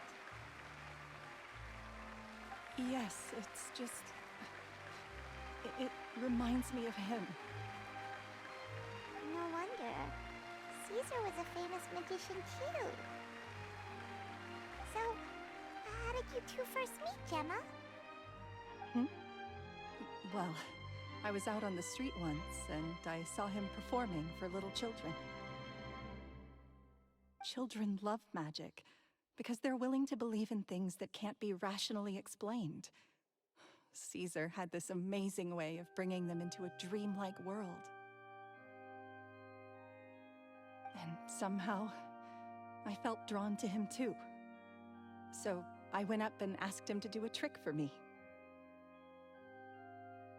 Aw, that sounds so romantic. What trick did he do? It was with a flower. He took it in his hand, snapped his fingers, and it magically appeared on my head. I was so happy that day. No one... Oh, that's so cute! Actually, now that you mention it, Lini's done that one before. Is that right? Then I suppose he's a romantic at heart, just like Caesar. So let's treasure the time we have with him. After all, you never know when the people dearest to you might be gone. That's right. It's all over now. Paimon doesn't really know how to comfort you, but at the very least, no one's gonna be intimidating you from now on. You can breathe easy at last, right? Right. Yes, you can breathe easy now, Phantom Weasel. See? Even when that's this... Wait, what? The Phantom Weasel? Lorenzo escaped? Where is he? What do you mean, Phantom Weasel? As Lini once said, a performer's job is to commit fully to their role and put on a flawless performance for their audience. But once the bag of tricks is empty and the curtain falls, it's time to end the show. The spotlight is no place for someone with no more cards up their sleeve. It's been 10 years, Gemma. Aren't you tired of the grieving widow act? I think it's time to put an end to it. What are you talking about? Paimon doesn't like this riddle. Traveler, Paimon doesn't like where this is going. Come on, say something!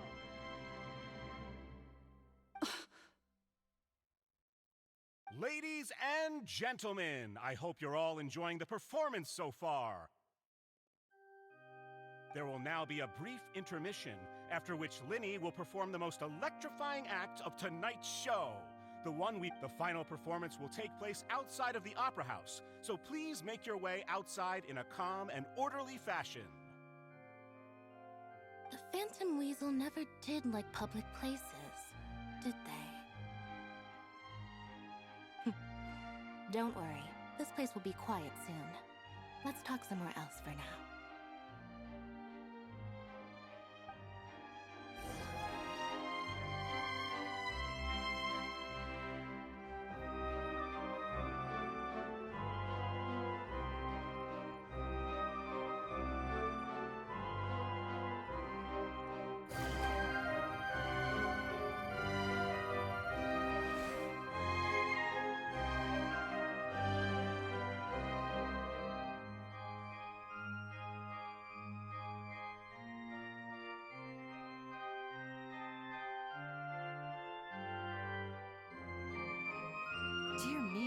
this is awkward, isn't it?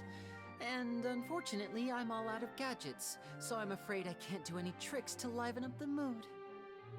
This is a big mistake for a magician to make, but thankfully, I do have a backup plan. Now, who wants to hear a story? Lini, don't we have more important things to address right now? Lynette accused Gemma of being the real Phantom Weasel a moment ago. Oh, what the heck's going on? All in good time. Magicians are good at guessing what people are thinking. I know the questions you want to ask. And as it happens, the story I'm about to tell might answer a few of them. Really? Well then, let's hear it! Paimon's dying of curiosity here! Let's go back to the very beginning. A decade ago, when the Phantom Weasel was terrorizing the court of Fontaine. She never missed a target, never left a trace, and no treasure was safe from her thieving hands. But as her infamy grew, so did the readiness of the police, and her opportunities to act became ever fewer. Every day, she ran the risk of being exposed for who she was. Of course, she could not simply take this lying down, and before long, she found her ticket to freedom. She would create a scapegoat, a false weasel to close the chapter on her behalf. After weighing her options, she set her sights on a renowned magician, Caesar. After all, magic and theft shared enough similarities for people to buy the story when the truth came out.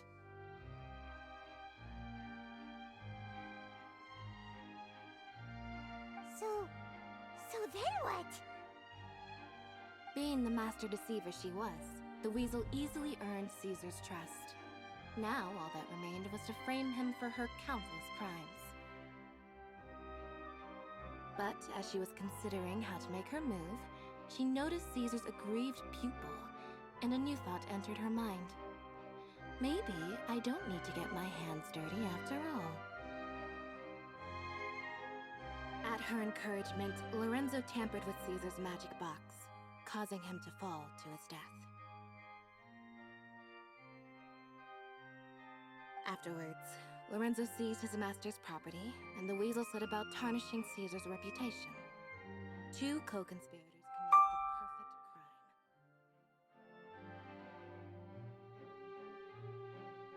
the perfect crime. I've got to hand it to you.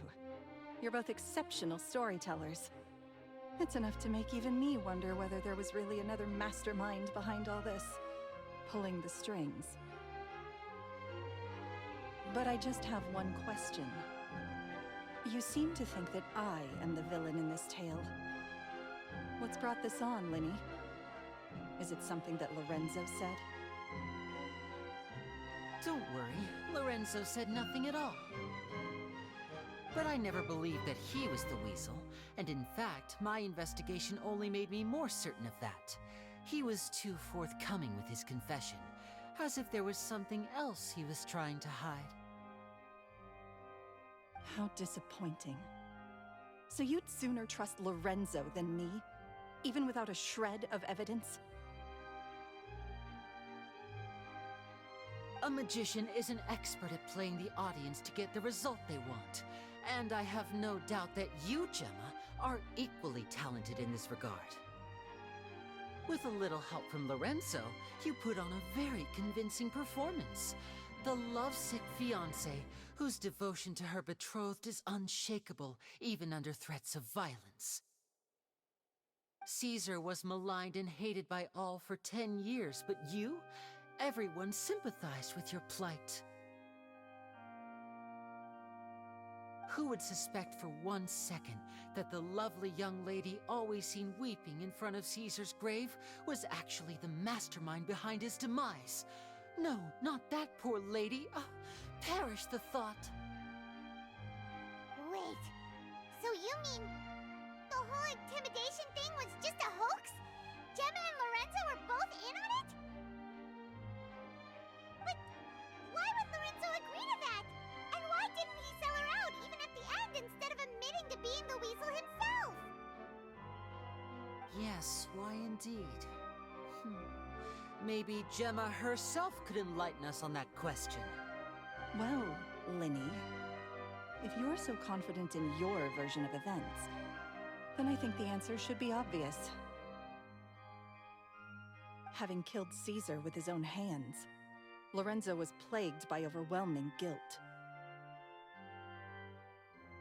Revealing the Phantom Weasel's true identity would serve no purpose. But if the Weasel remained free, then she could take care of Lorenzo's loved ones. An excellent answer, though sadly a little dull. Is that right? Well, don't let me bore you. If you'd care to change the topic to something more interesting, I'd be much obliged. As a matter of fact, there's one thing I'd really like to understand. Why would the real Weasel have targeted things that only have value to other people? Could you shed any light on that? Of course. After all, we're just telling stories here, aren't we? If I had to guess, I would say that the real Weasel must have had a terrible childhood. Left to fend for herself after her parents died young. Betrayed, scorned, beaten. She'd scrounge waste paper from garbage bins to draw on, using twigs and dirt for lack of ink and pen. She'd sew ugly rag dolls from whatever scrap material she could get her hands on. This was her only source of happiness in life. But it was all she needed, and she was content. Once again, she was betrayed. And this time, everything was taken from her. She felt like life was a miry pit that dragged her further down the more she struggled to escape. At that tender age, she should have been happy. Instead, she stood in the shadows and watched with envy as all good things in the world passed her by. This was a fate too cruel for anyone to bear. Her pain became a breeding ground for dark thoughts. Thoughts which festered and grew into a twisted solution to her troubles. I detest the happiness of others, in all its forms alike. I will rob them of everything they hold to be good and true, and it will fill the void in my soul. That's some pretty heavy stuff. Now it all makes sense. Does this story satisfy you, Lini? Yes, it is quite to my tastes. Thank you for helping to clear up my confusion. Huh. That's right. What drove you to write that letter, Gemma? What were you trying to achieve there?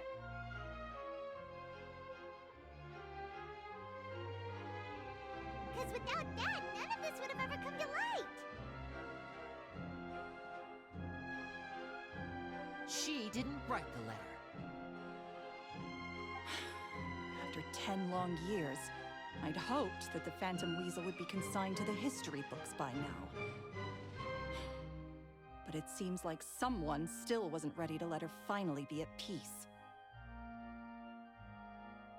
Lini? Or should I call you the Phantom Copycat now? You were the one who posted that letter outside the Opera House. But why?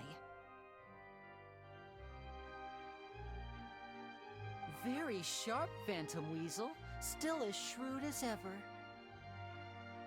Well, no need for me to be coy about it. Our goal was to clear Caesar's name. The most straightforward way to change the public's impression of Caesar was to force the Weasel to show themselves. That's it? You had no other agenda? Of course we did. We made it quite clear in the letter, I believe.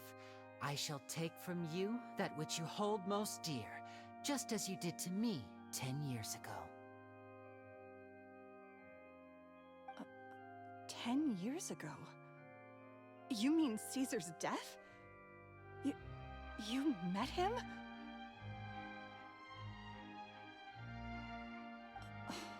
Wait. Oh, I get it. You were those two obnoxious kids. It's been so long, and you're all grown up now. I didn't recognize you. He taught you magic back then, didn't he? For what, 10 days or something? And you went to all this trouble. Why? Because you feel like you still owe him something? We remember all our debts, however great or small. 10 years ago, Caesar's reputation was torn to shreds, and his legacy was thrown out. 10 years on, and no one cares what the truth is anymore. But we did not forget, and so we came to find you. And? What exactly did you take from me? I'm still standing, as you can see. Lorenzo has admitted to everything. I'm free. Free? Do you really think so? Caesar once told me that even though the world is filled with lies and falsehoods, we must find our own truth. I think that applies to you too. Truth can take many forms. Prized possessions with nostalgic value, fervent hopes and dreams, and irreplaceable people.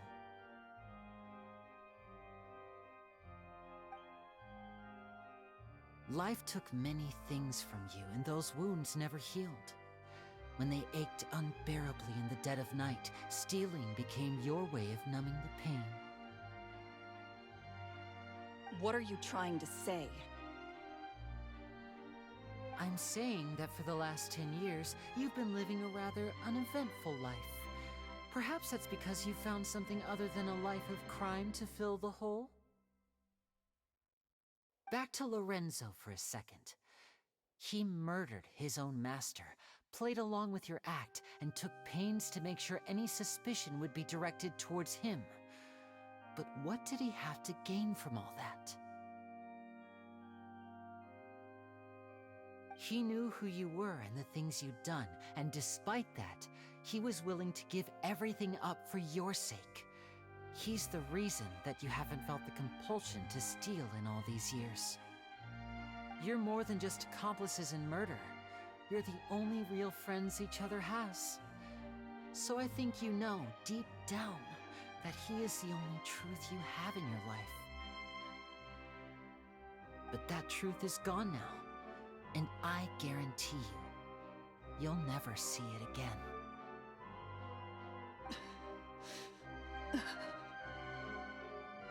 Congratulations on your freedom, Gemma. Your freedom will cost you dearly. From now on, you'll be all alone in a world full of lies and falsehoods. I do hope you'll be able to bear it. You've still got a long life ahead of you after all.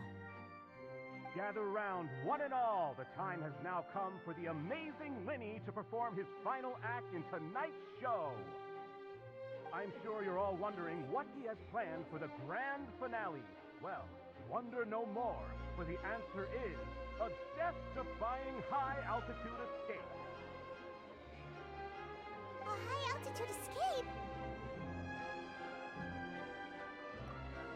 I'm sure you all remember the magician Caesar. This was the very trick that led to his fatal fall, after which he was dubbed the Phantom Weasel. But we have now learned that Caesar was wrongly accused, and that the real Weasel has now confessed to their crimes. Guess that's my cue to leave. Whew. I've been practicing this one for ages now, but I'm still a little nervous. Traveler, Paimon, I hope you enjoy the rest of the show. There may be a lot of people watching tonight, but you alone are my true witnesses. Lini, wait. You two hid a lot from Caesar. He went to his grave without ever knowing your secrets. So what about now? Are you an open book? Or are you still... You don't have to tell lies to end up isolated and alone. One day, you'll end up exactly where I am today. Maybe then you'll finally understand. You're wrong. I'm nothing like you.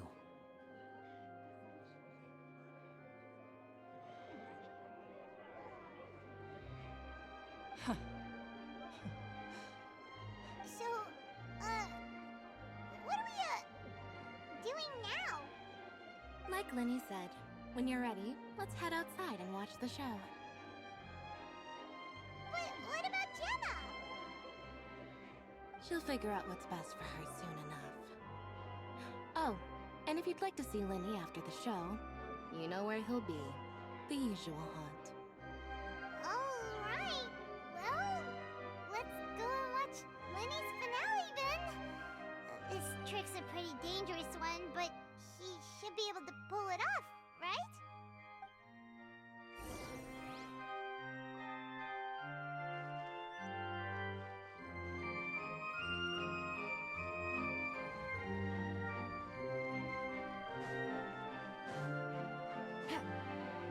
Take it easy.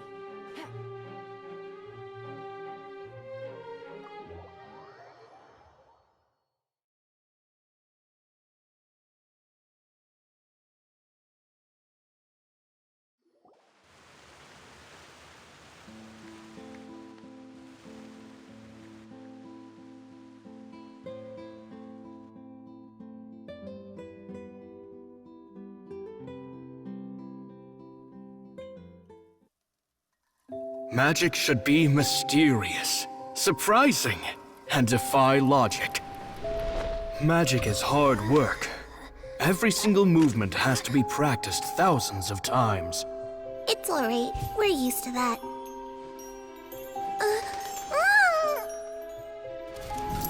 We're sorry. You've taught us so much, but we can't tell you the whole truth. It's okay. Do you still remember what I told you? This world is full of lies and falsehoods. I only hope that one day, you can find your own truth. What about you? Have you found your truth? Magic is my truth. I want to perform a magic trick so great that people will always think of me when they talk about it. For a magician, what greater honor could there be? Look! Behold! Lini is sealed inside the box. Will he manage to escape? 10 years ago, Caesar attempted this very trick, and it was at this precise moment that...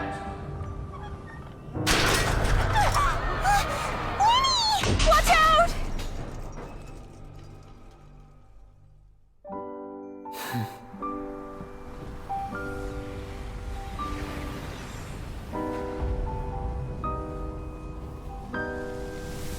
Mysterious. Surprising.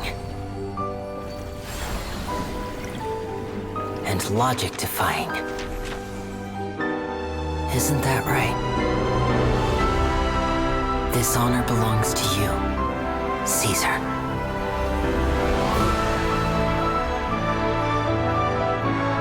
I'm just sorry it's a little late.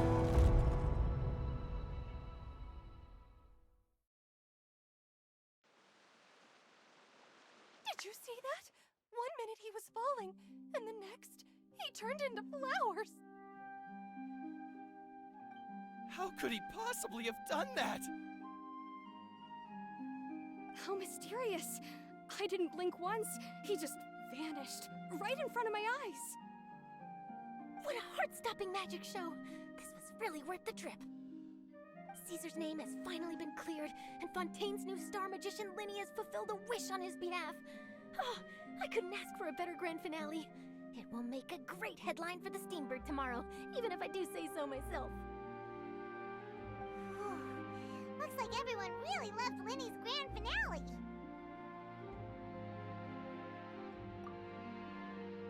doesn't see Lini anywhere.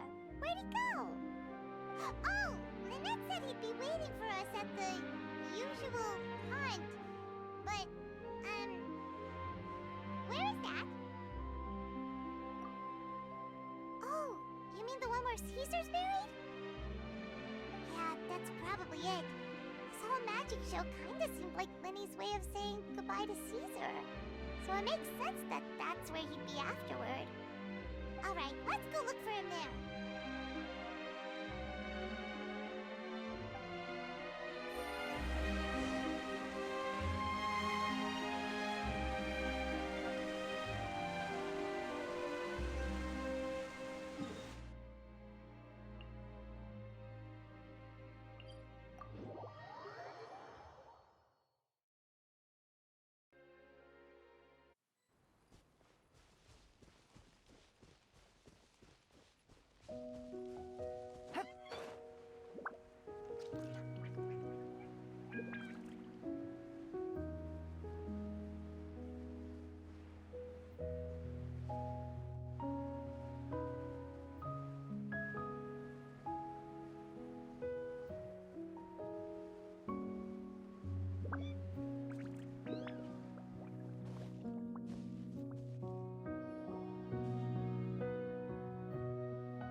Are you alright?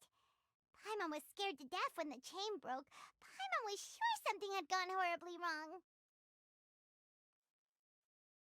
Magic is a performance art. A magician has to get creative to keep the audience on tenterhooks. That's our job. So I tweaked Caesar's original setup a little to keep it fresh. I was honestly a little nervous during the live performance. The thought of falling, suddenly feeling weightless, seeing the sky and the ground spinning and spinning. Sometimes, I can't help but wonder what Caesar thought in those final moments. Did he regret taking Gemma and Lorenzo on? Or did he believe that it was his own slip-up right until the end? You know, Paimon's been wanting to ask you about something ever since we were in Caesar's workshop. You learned magic from Caesar once, didn't you? When was that? After I joined the House of the Hearth. To be honest, Lynette and I had an agenda when we approached him. I told you about my past before, remember? As a young boy, I survived by secretly learning magic from street performers. I'd watch their tricks and try to figure out how they were done. But I quickly realized that observation alone could only get me so far. What I saw was the polished final performance, but the rigorous training they put in behind the scenes remained invisible to me.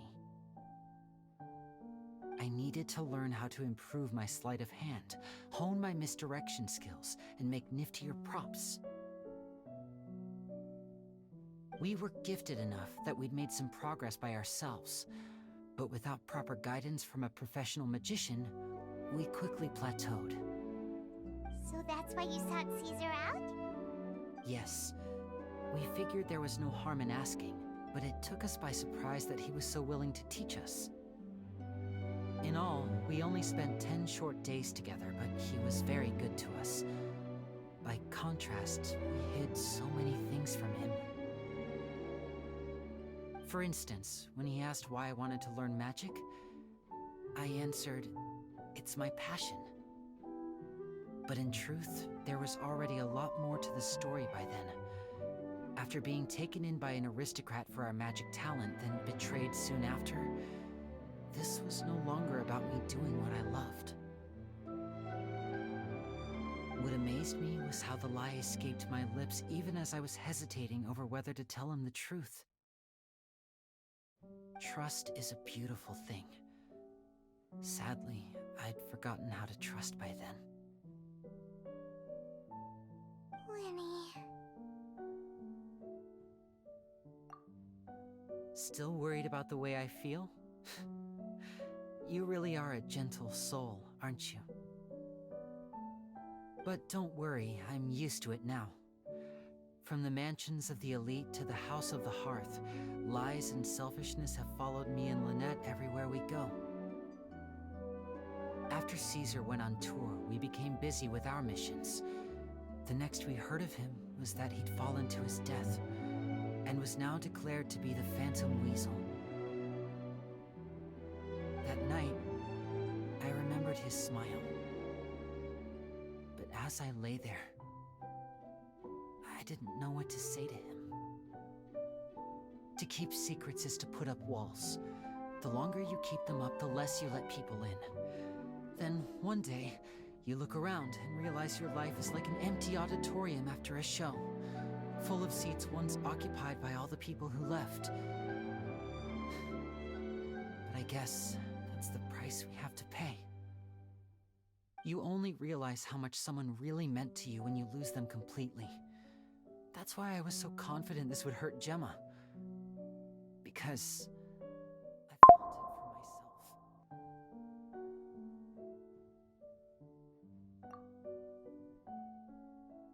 Yeah, cheer up, Lini. We've had to say our fair share of goodbyes during our journey, too. But whatever happens, Paimon always believes in what tomorrow brings. Delicious food, fun toys, and the traveler by my side. Paimon just needs to focus on things like this, and all the unhappy stuff goes right out the window.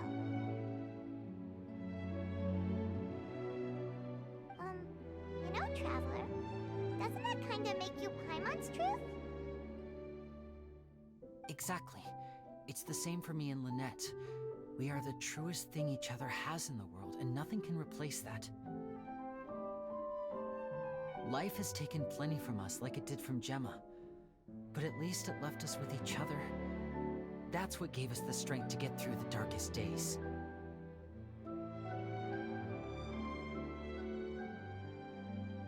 That's why the darkness never consumed me, and why it never will. Maybe we live in the shadows too, but we remember every precious ray of light that shines through. All right, time to lighten this conversation up a little. What did you think of the show tonight? Were you happy with it? It was amazing! Paimon just wishes we hadn't been so distracted with the Gemma situation. We spent most of our time in the Opera House just talking and pretty much missed the entire first half of the show. Lini, could you do just one more trick for us? Whoa, that's a bit of a tall order, I'm afraid. The show's just finished, so my sleeves are decidedly card-free right now. Aw, come on!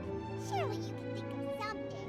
The Lini Paimon knows can do anything if he puts his mind to it. Oh, all right then. I'll give it a go, but only because it's you. Watch closely. I have a flower in my hand. You liar! There's nothing in your hand! We ain't going along with this! Huh? My goodness, you're right! But I could have sworn I brought one here with me. Okay, try this. Count down with me. 3, 2, 1. 3, 2, 1! Now, have another look around. Maybe the flowers appeared somewhere else. Really? Let's see. Wow, there it is! Oh, this is a different flower from the last time, right? This one's called, oh yeah, a rainbow rose. But more importantly, Paimon has to know how the trick is done. Please, Lini, pretty please! Well, if you want to learn magic, you'll have to start by addressing me as teacher. Fine. Please, teacher, please! Since you asked so nicely, I'll share one little tip with you. Namely, the student of magic cannot solely rely on others being prepared to reveal their secrets. You have to observe, think, and find the answers for yourself. Is that it? Look at the time. We shouldn't linger here too long. Thanks again for coming to see my show. I bid you both good night. I look forward to seeing you again. All right, fine. See ya. Shall we head back now too? Oh, Paimon can't wait to read the Steambird tomorrow. Paimon bets Lini and Caesar will be plastered all over it. Let's head to the Steambird's offices tomorrow morning and see what we can find out.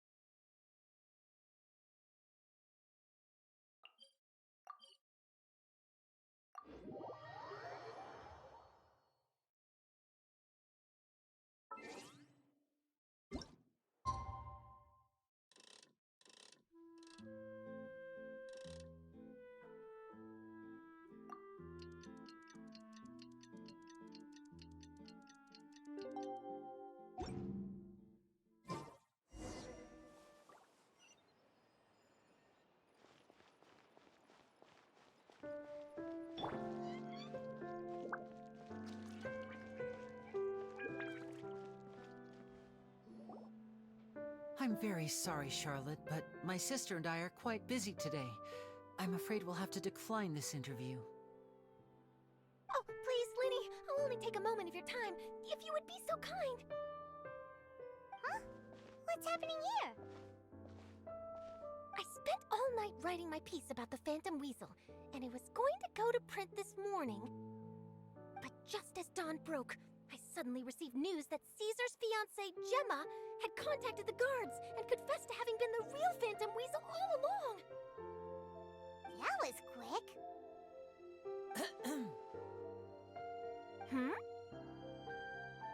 Too late, bro. That was quick, you say? It sounds like I've got some catching up to do. Please, fill me in. Whoops. Aha! My instincts did not lead me astray. You do have something to hide. Gemma turning herself in must have something to do with Lini's performance last night. Maybe watching my high-altitude escape trick reminded her of a better time with Caesar, and she could no longer ignore the voice of her conscience. Huh. Okay, then. Wait, no, there must be more to it. If that's all it took for her to have a change of heart, how did it take her 10 whole years? Well...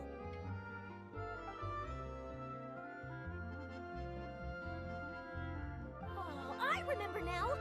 You and Gemma were nowhere to be found after the show. What happened between you?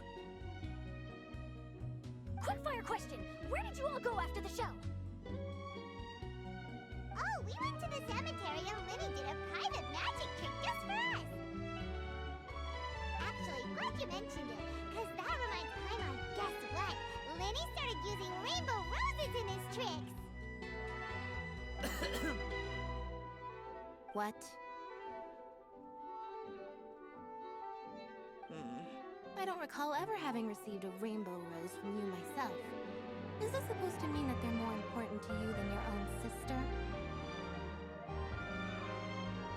No, I just, What now? Oh, did Paimon say something wrong again? This is getting pretty awkward. What do we do, Traveler? Seems like this interview wasn't meant to be. Never mind. There's always next time. Forgive my persistence, but when there's explosive news waiting to be found, I can't turn away. The news about Gemma has already made waves, and I'll stop at nothing to get to the bottom of it all. Apparently, one of the things she said to the guards was that her final wish is to see Lorenzo one last time. There's clearly a web of complicated relationships there. Alright, I guess I'll leave you to continue the rest of your conversation in peace. Bye for now.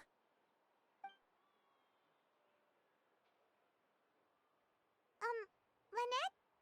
Paimon didn't mean to... Don't worry, I wasn't angry. I was just trying to distract her. Oh, really? Oh, thank goodness. You scared Paimon there.